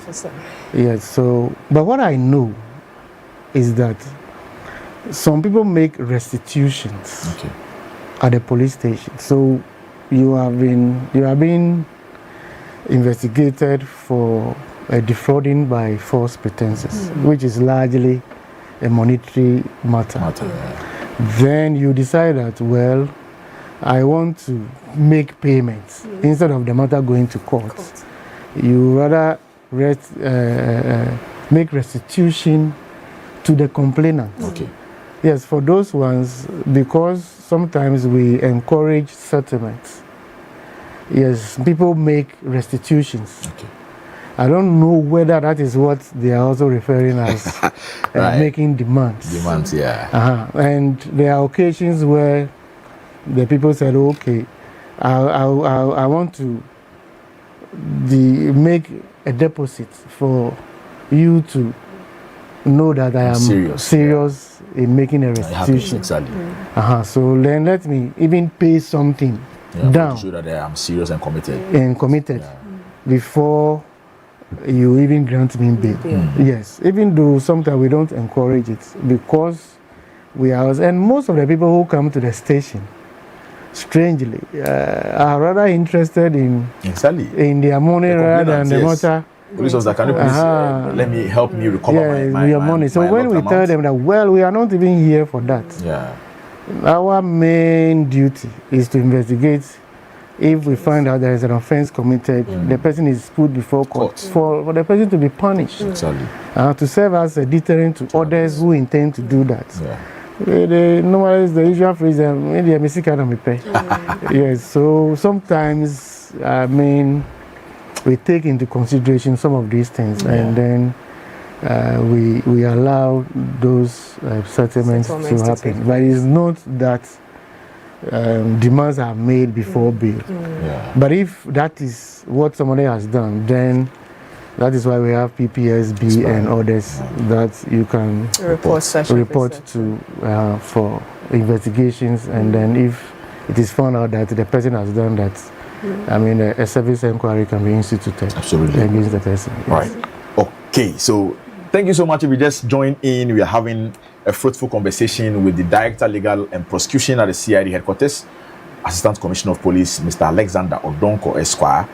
He's really telling us about understanding bail policy and its practice. We've mentioned that this show is streaming live on all our social media platforms, precisely on Facebook, on TikTok, on X, on YouTube. I believe that at this moment we've had numerous messages coming in. Most of them are made up of questions. I want to seize this opportunity and read them out to our counsel. He's here. He's going to explain every bit of that to us. All right, so let me start off with our first message coming from Eddie Hannaford. Eddie says that Jehovah Surveillance is watching. Thank you so much, Eddie. And then Raymond Dakota Range Rover says, good morning. Good morning to you, Raymond. Eddie Hannaford says that Ghana Police Service need the help of Elon Musk and Tesla robots to control the traffic situation in Ghana. Thank you so much, Eddie. Right. And then Yaya Larry says that good morning, Ghana Police. God bless you guys. Thank you so much. Good morning to you, Larry, as well. And then Osei Boatin at Jenim Richmond says, I salute you all this morning. We also salute you well back. Osei Boatin at Jenim Richmond. Miss Pepra, Cadet Officer, Priscilla, Pepra and Kroma, we've seen you. Good morning, Honorable. A very good morning to the entire crew. You all are doing amazingly well for the Ghana Police Service. Thank you so much, Miss Pepra, for the message. And then Christian Bologa says, good morning, honorable officers of the law. Please, I'm watching you live from Jolu. Please miss you guys. Please, the traffic light at Shashi right now is not working. And there's no police officer there, please. All right, so thank you so much for the information, Mr. Bologa. And then Ebenezer Godwill Addison says, good morning to you and the team. Good morning to you, Ebenezer. Kofi GH says, my brother has just been arrested and sent to the police station. Please, per the offense, he called me to come and bail him, and that I should come along with money to pay for the bail. Please, does the bail attract money payments? Counsel, this one is a message to you. Oh no, I think we've already explained that the bail doesn't attract any monetary payments. They are the conditions that you need to meet. Okay. That is, we don't know the conditions that we place on this particular bail. If it is 2 sureties, open bail, then you just have to bring 2 people. Okay. The process is that the investigator will go into to look at their houses, where they live. Because we must know where they live. If they are working, we must know where they work. Place of work. Yes. And then be satisfied that these are, like I've indicated, are they independent? Are they of good character? Because we cannot allow anybody who is himself maybe is being wanted for an offense or is even on bail for a particular to come and as a surety. Yes, of a surety. And is it of sufficient means that the bail, the amount that is being placed on the bail, if the person satisfies all this, then the person must be allowed to stand as surety for the suspect. There is no demand. It is after the bail conditions have not been met. Or you have been granted bail and then you jump bail. That is when we will go after you for the money placed on the bail. That is when we ask you to come and pay. Okay. Yeah, we will take you to court. Okay. Yes, we will take you to court and then indicate to the court you granted bail for this person at the police station. And one of the conditions is to ensure that the suspect will be reporting every Monday. Yeah. But we don't know where he is. We have called you, you are unable to produce him. So forfeit the bail. Then the court will do the forfeiture and then you make the payments. If you are not able to pay, we will go after your movable properties. Yes. If not, then we will escalate it to the Attorney General to have your immovables attached. Yes, so that is the process. Okay. But before, there is no payment of money. Okay. Yes. Okay. So Kofi GH, I believe you've learned on this platform, according to the Director Legal and Prosecution, bail naturally do not attract or doesn't attract money payments before you are asked to move it. But then there are conditions to it.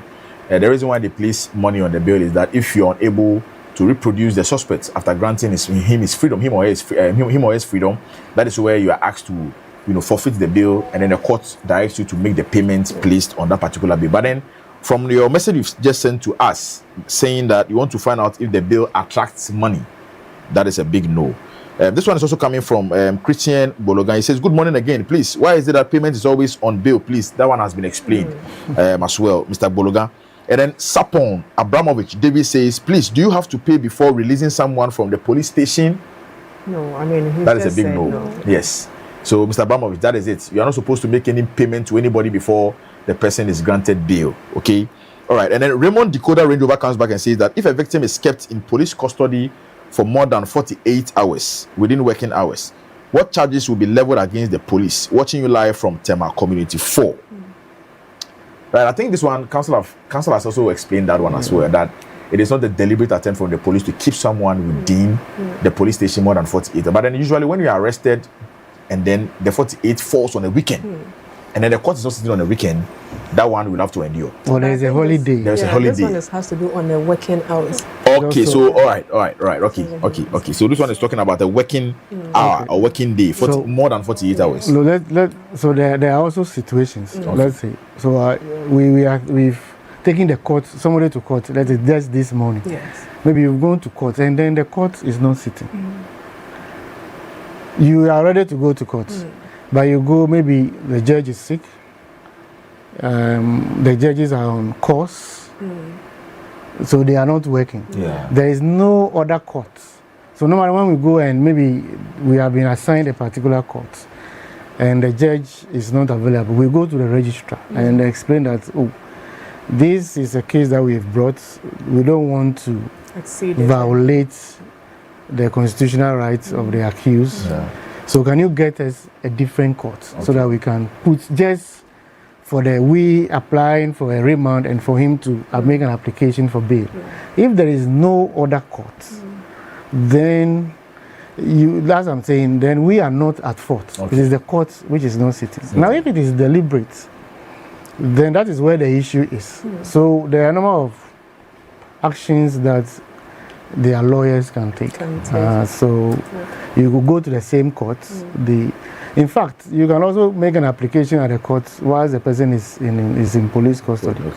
Or you can go in for a habeas corpus application and ask that the police should produce the accused person in court. Yes, we will go by all those things. So unless it is deliberate, but I have not seen a situation where there is a deliberate action on the part of the police to detain somebody more than 48. From where I sit, I mean, they are always coming, indicating that we are getting overdue. We have to present even just before I came here, I dealt with one investigator before coming. The person is getting overdue, and we need to put him before court so that we can properly have him in our custody. So except there are exceptional circumstances. So let's say, for example, we are having cases from Boko, and because of the volatile situation, it's not advisable to prosecute the cases there. So that if the travel from Boko to Accra takes more than those days, then those are not really deliberate actions. But it's only because before we got to Accra, the 48 hours has already elapsed. So those are exceptional circumstances, but usually you will not see us deliberately detaining some. Even if we grant you bail, you see, there are days that we also grant bail, but you are unable to meet the bail conditions. If we said, okay, 48 hours, bring somebody, and you are unable, and then we notice 1, 2, you are unable, we will take you to court.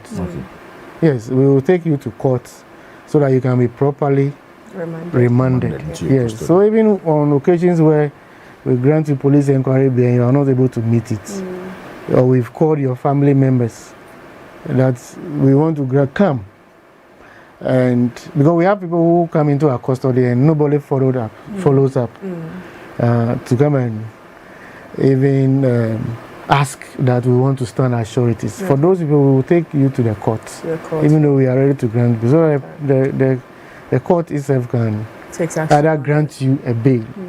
And if the court grants you a bail and you are unable to meet it, we can get a warrant and keep you in our custody until you are able to meet the bail conditions. Wow. Right. Thank you so much, sir. This one, another question coming from okay, this one is a message from Jomo Sevo. He says, ex-police officer watching you live from Philadelphia in the United States of America. My name is Sevo. All right, thank you so much, Mr. Sevo.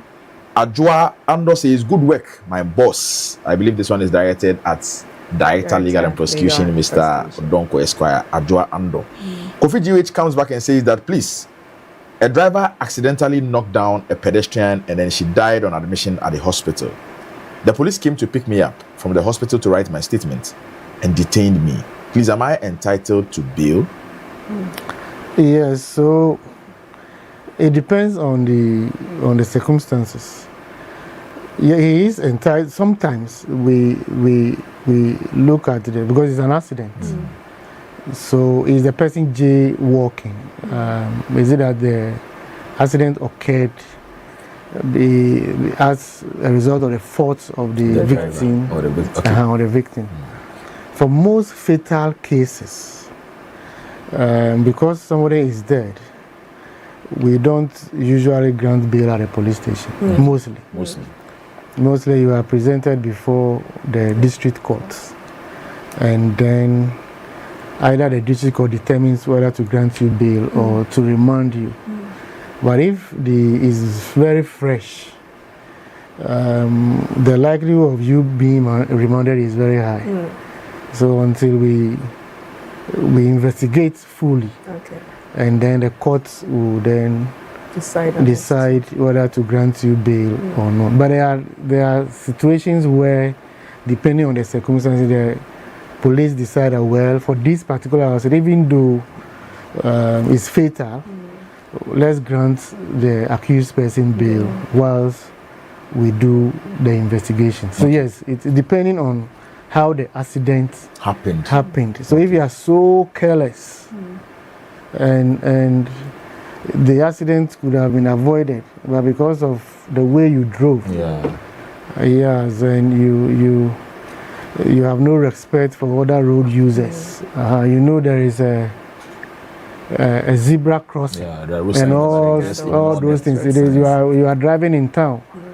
The speed limit is 40 kilometers, and then you are seen driving at 80-100 and you knock down someone. Then it's difficult to say that for such an accident we should grant you bail whilst investigations continue. So we'll put you before court. So depending on the circumstances, you will either be granted bail or you will be sent to court for the court to determine. Okay. All right. So Kofi G, that is it.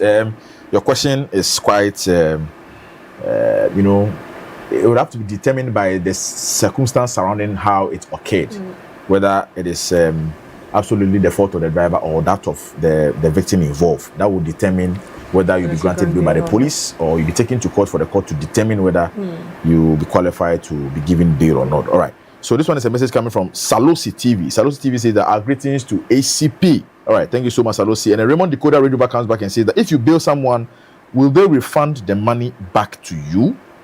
Raymond. And certain test. This one. Which money? Because I was saying that, I mean, you don't pay.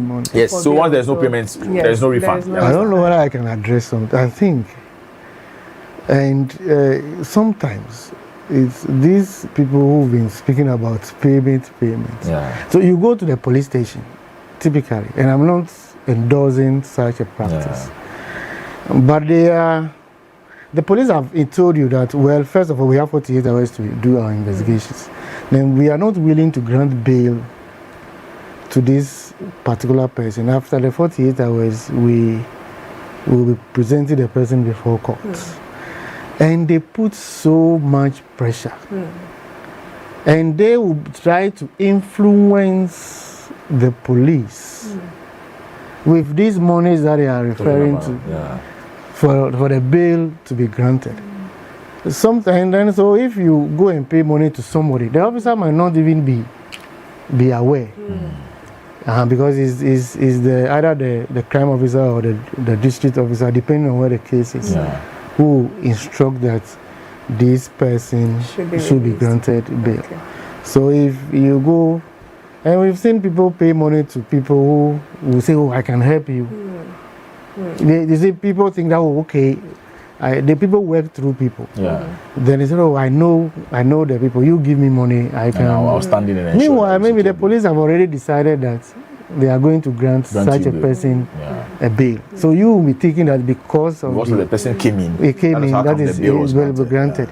So we should allow the process to follow. I mean, the process to go on. Let the police do investigations and determine whether to grant bail or not. Then stop putting the pressure and trying to influence the police to grant your relatives bail. Yes. Right.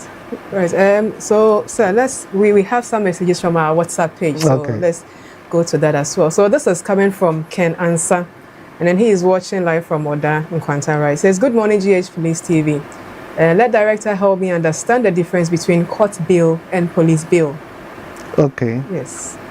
So, even we have the two kinds of bail. There is the one that we do during the investigations that we call the police inquiry bail. Then, after the investigations, if there is a determination that you should be charged because we have found that there is evidence against you, we need to rearrest you and grant you another bail, which we usually refer to as court bail. That is the police granting you bail to appear before court. But then there is another bail that is granted at a court. Even once we have granted you bail, if you appear before court and your plea is taken, now you are within the jurisdiction of the court. The court also has to grant you a bail. Then, so I don't know whether it's referring to the police court bail, police inquiry bail, and then the court bail, or the court bail that we grant to the persons to appear before court, or when you put before court and the court grants you bail.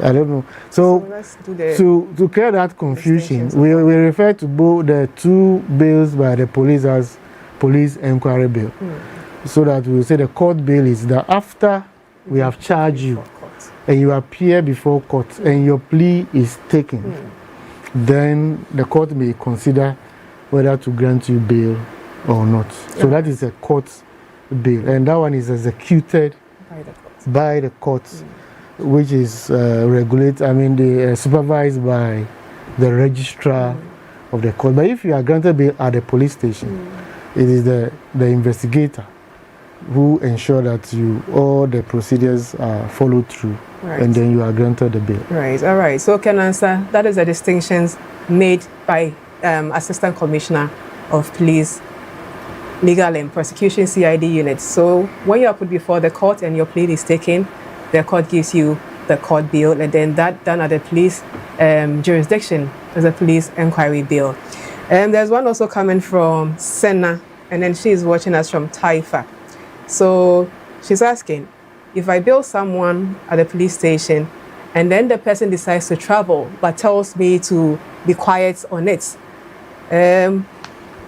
she wants to find out, is it going to be an issue? Should she report the case to the police?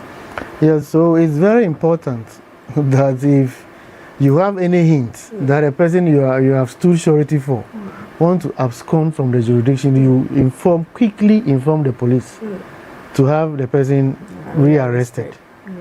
Because if you allow the person to abscond, we'll come after you. As I've indicated, there is also a process for sureties.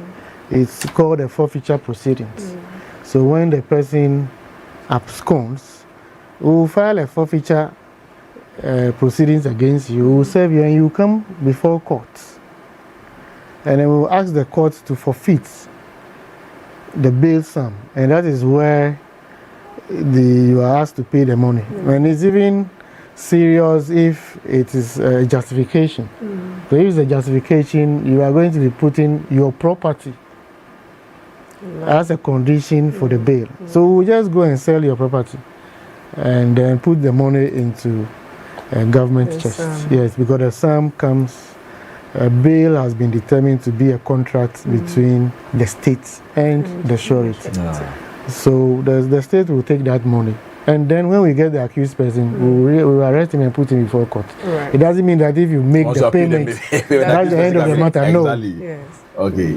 The offense has still been committed. Yeah. So later we'll try and get arrest the accused person, and then have him prosecuted. So then I think people need to understand the conditions they are signing themselves, because some people don't understand it. Exactly. I think that is where the misunderstanding is coming from. No, you need to get an understanding of your obligations before you agree to be a surety. Yeah. And before somebody does that, we have to explain, find out whether he understands what he's putting himself into, and let him voluntarily say, yes, I've agreed, I want to be the surety.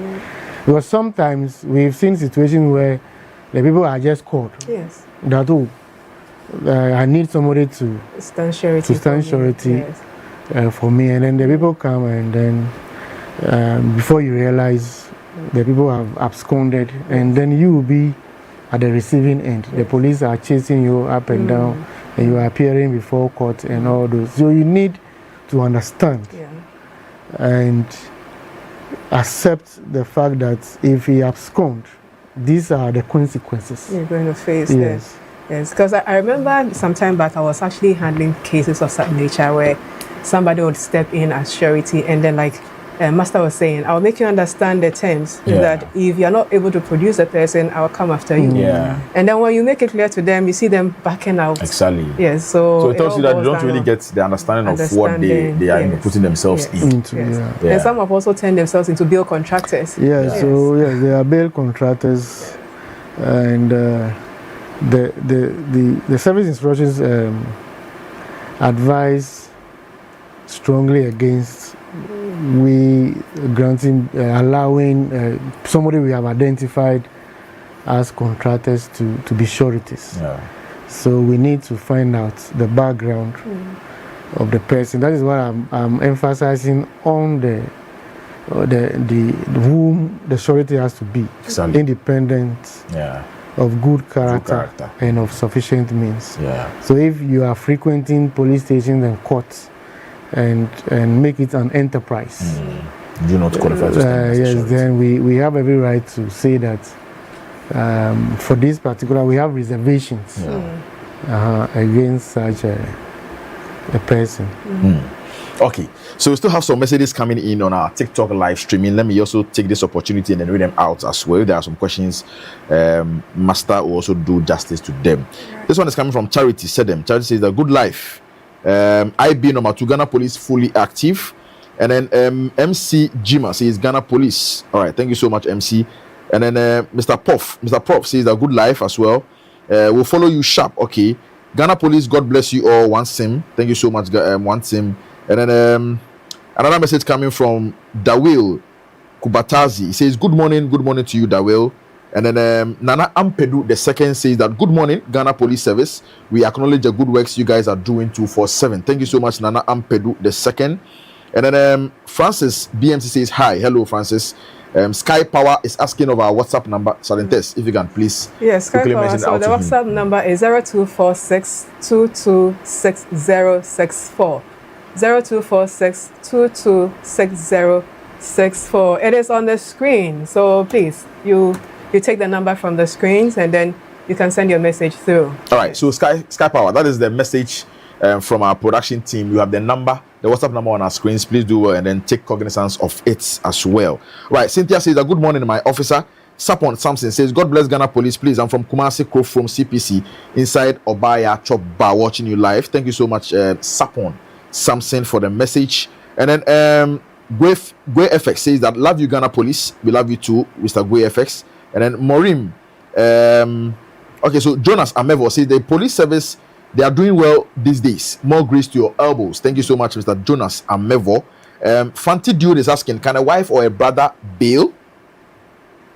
He's asking whether a wife or a brother can bail. Oh yes, I mean both male and female are entitled to bail. Okay. But we have had such a situation where a wife or a husband stood surety and they've all vacated from their place of abode. So sometimes, because of the relationship between the couple, we strongly advise against that because of past experience. Otherwise, yes, they are qualified to. But if they are well-known people, we know that they cannot. They are not people who are afraid to risk. They cannot jump bail or abscond from the jurisdiction, and they are well-known members of the community. Then it can be considered. But if we suspect that if we grant bail, and either to we allow the wife or the husband to stand as surety, and the couple can leave the jurisdiction, then it will not be advisable to do so. So it depends on, yes. Otherwise, they are all qualified to stand as surety. Okay, so that is the response you are getting from that particular message. Another message coming from Fantidude. So Fantidude, that is the response as to whether a wife or a brother can stand in as surety for granting of bail. So you're also asking that how can one report a police misconduct? So we have said that you have the Police Professional Standards Bureau, PPSB, where you can lodge an official complaint or report when you suspect any police officer misconducting himself towards you as well. Another message coming in again, they are saying that it says, please, this is what is written in your books, but practically, you and I know your guys with this. So I think they are saying that from what counsel is saying, that is not what is really happening on the ground. Yes. So Fantidu says that they do that, boss, a lot. They do that to punish people. Please, do your stations across the nation know what you are saying? Okay. So the caveat is that you are not expected to pay any amount of money to any police officer. That is it. Yes. That is illegal. Yes. And so once you are confronted by any police officer demanding money before you are, asked to, or you are being granted bail, yes, that is illegal. That is unprofessional. So that one is a misconduct. So you can report the police officer to the police at the Police Professional Standards Bureau for that. Right. Okay. So that is it. Those are the messages we have on our live streaming on Facebook so far. Do you have anyone coming in? Yes. Right. So we'll deal with that probably later on. Okay. Then that's fine. But I would want SCP to throw more light on the bail thing. Do you take a suspect's criminal record or pending cases in the application of bail? That in prosecution's application for bail. Do you consider those things? Do they influence? Yes. So we look at the criminal. So as I've indicated, if whilst you are on bail, one of the conditions is that whilst you are on bail, if you commit a similar offense, then it's one of the conditions for which bail should not be granted. Okay. So if you are known in the past as someone who was arrested for a particular offense, and then you were granted bail, and whilst on bail you're going to commit a similar offense, then that is the only record that we can use. But if you have been sentenced, that applies after the case is completed. Okay. Yes, we can only use your criminal record after, because this is a fresh case and you are innocent until proven guilty. So we cannot go to court and tell the court that, well, he's just coming from Insawam, so don't grant him bail. No. We have to demonstrate to the court that, well, this person either he has no a fixed place of abode. If you grant him bail, he is likely to jump bail. He was on bail, he committed another offense. Or if you grant him bail, it will lead to further commission of offense. Otherwise, no, we don't use your previous criminal record as to the fact that you have been sentenced and you have finished serving. We will put you before court. If we are able to get conviction, then the court will ask whether you are known to the law. Then we inform the court that yes, you spent time at Insawam for this particular offense, and that will enhance the kind of punishment that the court is to be, or the punishment that to be meted out to you. Yes, so not criminal record, but as to whether, whilst we are investigating, you are already on bail, that is what we look at. So that cannot be seen as a criminal record in a way, even though, yes, it relates to a crime that you are being investigated for. Yes. Right.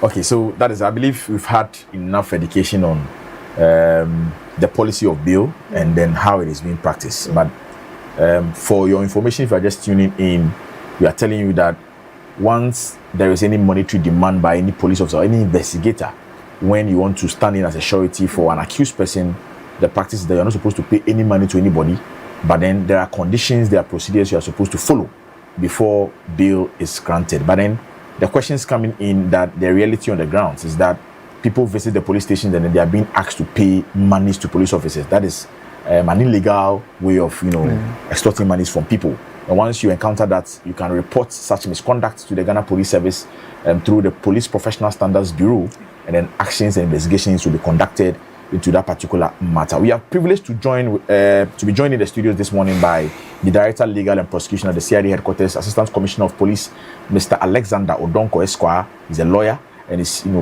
throwing more light by explaining the policy of bail and how it is being practiced, what the law talks about, the law's position on bail in our country. And so, it's on this platform where you stay informed, you stay ahead, you stay safe. On the Safe Start Show, we give you, educative content for you to be, acquainted with whatever thing that is happening within your immediate environment. And so, very soon we'll be bringing our conversation to an end. But before we do so, I think we are left with a couple of questions to ask our guest before he finally takes leave of us. And then we'll bring you other segments on the show. So, before you finally take leave of us, can you please give our viewers your final words when it comes to bail and how it's been practiced in our respective police stations? Okay, so as we've indicated, bail. So I think I would rather do the bail doesn't attract any payment at the police station. So it's free. If you meet the conditions and the police determine that for this particular offense we want to grant you bail while we investigate, then the person must be granted bail without any payment. In fact, the service instructions is clear that the moment the person meets the conditions, the person must be released from the police custody. So the practice where we demand for bail or make payments I mean, we cannot also fault only the officers, but those family members and friends who go to the police and try to bribe or influence the police for bail to be granted must also desist. And allow the police officers to follow through with the process so that at the end of the day, everybody will be satisfied that the police have done a good job and either you are granted bail or you've been put before court. In any case, we have only 48 hours to do that. So if there is a demand and you fail to advance such a money, you have your day in court and then you can bring such an application before the judge for the bail to be granted. So it's something that the both sides must must try to either avoid influencing the police and then the police desist from making demands before bail is considered, so that there wouldn't be any suspicion that even the bail so that's where the suspicion comes from, that even the bail that has been granted, it may lead to, like you were earlier on, that if the moment the bail is granted, then that ends the case. Yes, it is because of some of these suspicions that the people have paid money to the police. And so that's the end of the case. So that means that after the bail has been granted, then the other victims will go and say that, well, the police took something before they granted bail, so they don't see the case being properly investigated and the accused person or the suspect properly prosecuted. So we should devoid ourselves from all these practices so that the public can have the confidence in us that we can properly investigate and have persons prosecuted so that the law will have its course, and if you are found guilty, the law deals with you in according with the law. Right. So, sir, please, if you can also explain a bit on the police inquiry bill. Is it where the police grants you bail by itself? Yes, so the police inquiry bill is when, because it's an inquiry. Okay. So we are granting you bail so that we can conduct further investigations. We will do an inquiry into the matter, because the 48 hours is very limited. It's not enough for us to know whether the person that is alleged to have committed is actually the person. Do we have even the evidence against the person before we can proceed to court? And so before, you need to let the person go, because you have a limited time, so that you can have time to properly invest. So that is a police inquiry bill to enable police complete their investigations. After investigations, we will charge you. Yes, we will invite you to come back to the station that we have conducted our investigations. We think that you are culpable, so come. All right. After charging you, we will grant you another bail. Two ways. If we think that there is no need to grant you bail, even after you have been called, we will not grant you bail, we will send you to court.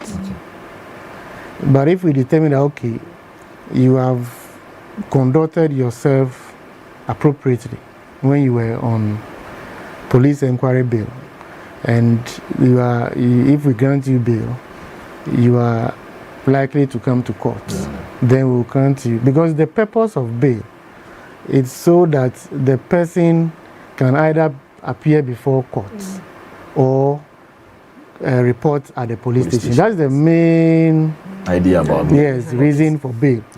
That we are giving you your freedom now. So that anytime we need you at the police station, you make yourself available. Or meet us in court.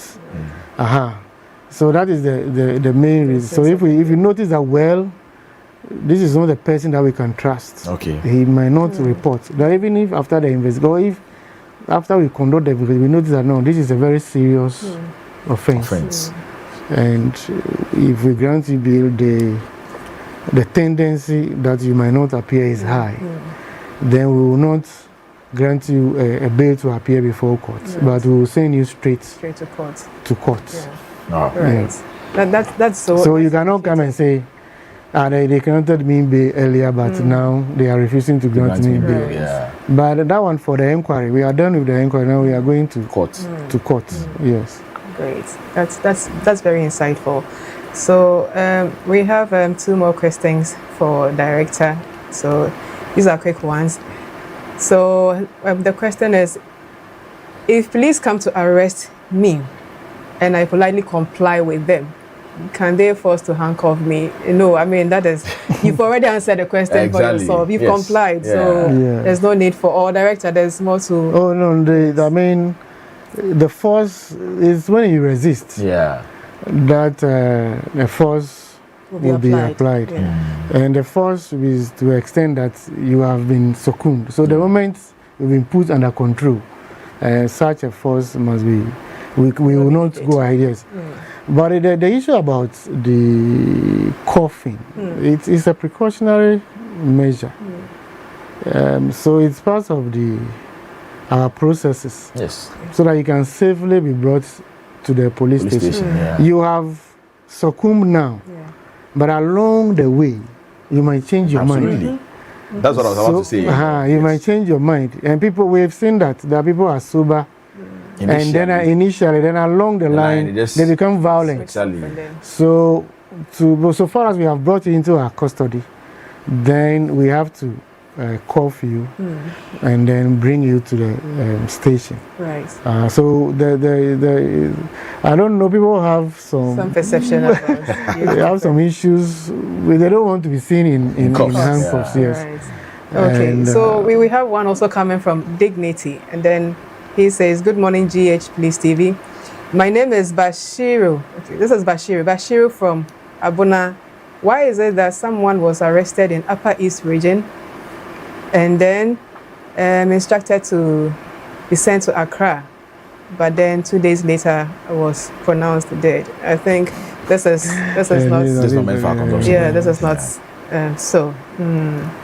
So right. I think that. So, Director, I think we are grateful for your time for making yourself available on this morning's edition of the Safe Start Show. We believe that once you are just right, around at the National Police, anytime we call on you, your doors are always opened. We'll be bringing you over time for us to have fruitful discussions on legal issues where the public must be educated for them to be aware anytime they have an encounter with the police. And so once again, it is a big gratitude going out to you, Assistant Commissioner of Police, Mr. Alexander Odonko, Esquire, Director Legal and Prosecution at the CID Headquarters. Thank you so much, sir. Thank you for having me. And maybe your request must come very early because I also have other able officers. Okay. And who can also join me in these discussions. Because we are always in court. Exactly. We need to have our time management. So absolutely. If you give us advance notice early, then I can bring in some of the officers to also come here and then speak to you and your audience. Exactly. Thank you so much. All right, so we are going for a quick break. When we resume, we have some bits of birthday wishes that we will do before we finally wrap up on the show. Stay on, we'll be right back.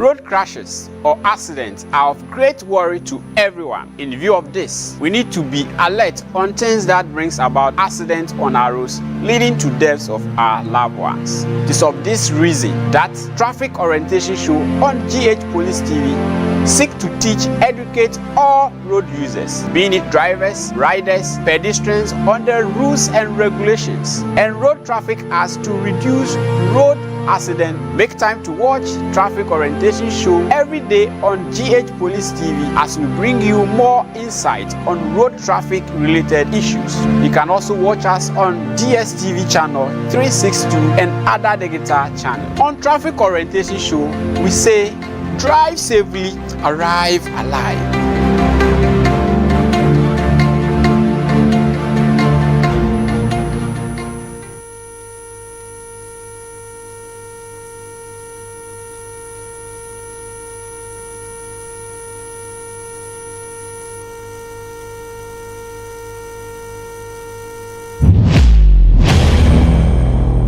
a wubu ekwan so mmra so.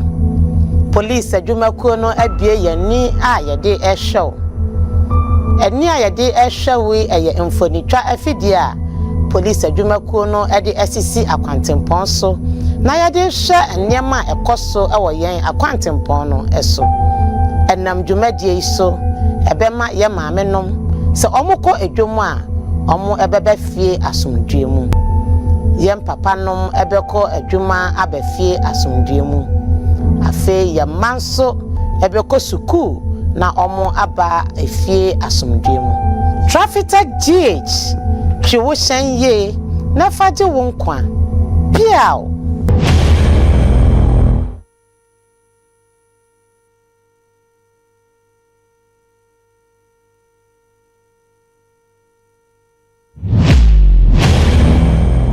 wa wubu ekwan so mmra so. Police adwumakuo no abie yani a yede ehwew. Eni a yede ehwew eye mfonitwa afidie a police adwumakuo no ede asisi akwantempon so. Na yede hwe nneema ekoso ewo yen akwantempon no eso. Enam dwumadie so ebema ye maamenom se omukọ edwom a omo ebebe fie asomdwe mu. Yem papa nom ebekọ adwuma abefie asomdwe mu. Afe ye manso ebekọ suku na omo aba efie asomdwe mu. Traffic GH twiwo hyen ye na faje wo nkwa. Piao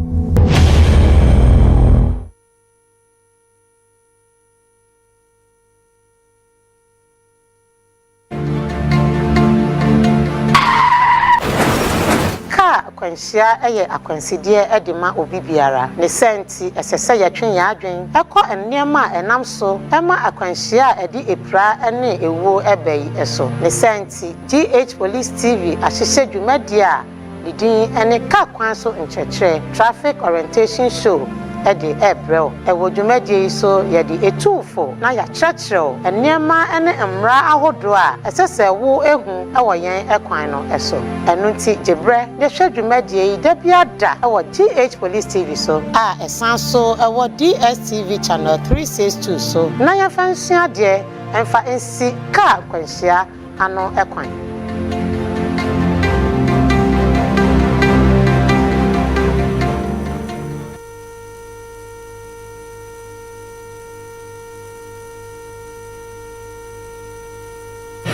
You're welcome back from that break and thanks for staying with us. It is still the Safe Star Show on GH Police Television. This is where you stay informed, you stay ahead, you stay safe. And so we've had a fruitful discussion with the Director Legal and Prosecution here at the CID headquarters, Assistant Commissioner of Police, Mr. Alexander Odonko Esquire, telling us about how we need to understand the policy of bail and its practice. And so the conclusion is that when you visit any police station, you are not required to make any payments, monetary payment to any police officer.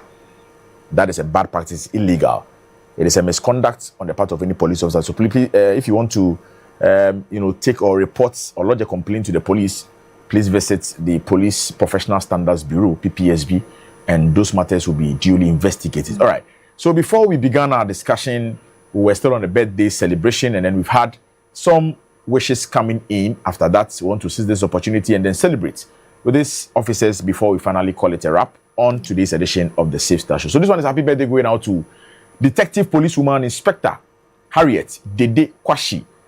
She's with the Ejeso District. This one is coming from our senior policewoman here, Policewoman Chief Inspector Mercy Kisi. And the message is that may the good Lord continue to bless, strengthen, and protect you.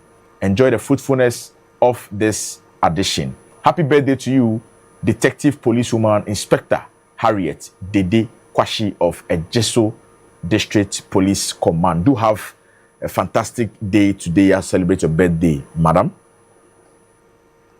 Right, another happy birthday going out to Policewoman Corporal Juliana Akowa. You are a drill instructor at the National Police Training School, Tesano in Accra. This wish is coming from Policewoman Inspector Frimpoma Ruth Akusia, and then Policewoman Barbara Mensa and your daughter Kiveria Opoku Ajiman. Their message is that they are wishing you continued greatness, good health, and many more years of impact and inspiration. So happy birthday to you, Policewoman Corporal Juliana Akouwa, a drill instructor at the National Police Training School, Tesano, Accra. Do have a fantastic day as you celebrate your birthday today. All right. A good morning going out to Miss Nkunim Krantima Buahin. You are a staff at Third Eye Care. Stay safe and have a great week. This one is coming from Sergeant Eugene Ofe and Sa at the Public Affairs Directorate. And so it's a good morning to you, Miss Nkunim Krantima Buahin. A staff at Third Eye Care. Do have a wonderful week today. All right, another happy birthday in advance going out to Aiden Manasseh Labi. This one is coming from your father, General Lance Corporal Bernard Labi. He says that you are my world and I am so proud to be your dad. I can't wait to watch you grow, learn and conquer the world as you get older. That's a message coming from your father and then your mother, Mr. and Mrs. Labi. It is a happy birthday in advance to, their little rock star, Aiden Manasseh Labi. Do have a fantastic celebration, little one. Right. Another birthday wish coming again. This one is a wish coming from Gloria Ofori to Obiya Kujo, your daughter. And the message is that happy birthday to my precious Obiya. May your life always be filled with happiness, favor, and beautiful moments. Keep smiling and shining, my dear. We love you always. So this one is a message coming from Madam Gloria Ofori to her daughter Obiya Kujo. Do have a fantastic celebration. Right, so I made mention that earlier today we celebrated Sergeant Oparibia. She works with the FPU Media Office at the National FPU base here in Accra. We've been informed that there is going to be a party right after the wish today. And so, Sergeant Oparibia, if you're watching us, please be minded that once you are done with the show, GH Police Television crew, we are moving straight to the National Formed Police Unit to celebrate with you in a grand style. And remember to have a spot for us because we'll be joining you soon.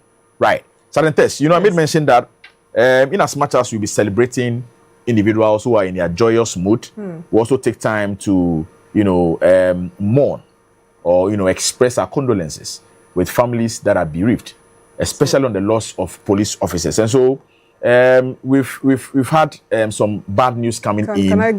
Can we do one birthday? Okay, so that's before I come in. Right, that's fine. Okay. So there's a happy birthday, 7th birthday anniversary going out to Inshiralati Ofe. And this is coming from your mom and dad, Mr. and Mrs. Ofe, your uncle, Sergeant Eugene Ofe, here at the Public Affairs, and your siblings, Aseda, Achede, and Enimonyam. Their message to you is that they love you and may the Lord continue to bless you.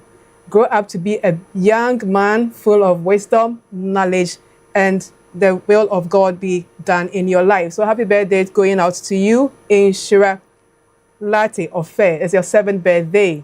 Enjoy your day, young chap. All right. That's all. So away from that birthday wish, this one is a 1-week observation of the late Inspector William Ampoma Anan.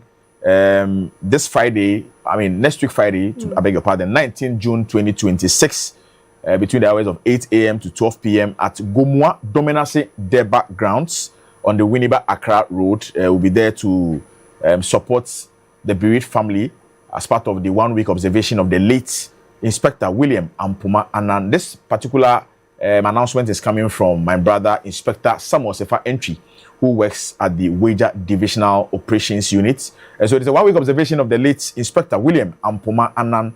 It is happening on Friday, 19 June 2026, between 8 a.m. to 12 p.m. The location is at the Gomua Dominase Deba grounds on the Winneba Accra Road. All right, so thanks for that particular announcement, and then we hope to see you there to celebrate, to mourn with the bereaved family on this development. Yes. Do you have any other further wish as well? No. Okay. So I believe this is where time will permit us to bring an end to today's edition of the Safe Start Show on GH Police Television. Thanks for your time. Thanks for granting us your audience as well. We believe that we've learned a lot on the platform, especially when it comes to understanding bail policy and done its practice. Today, personally, I've learned a lot, and I believe you have also done same.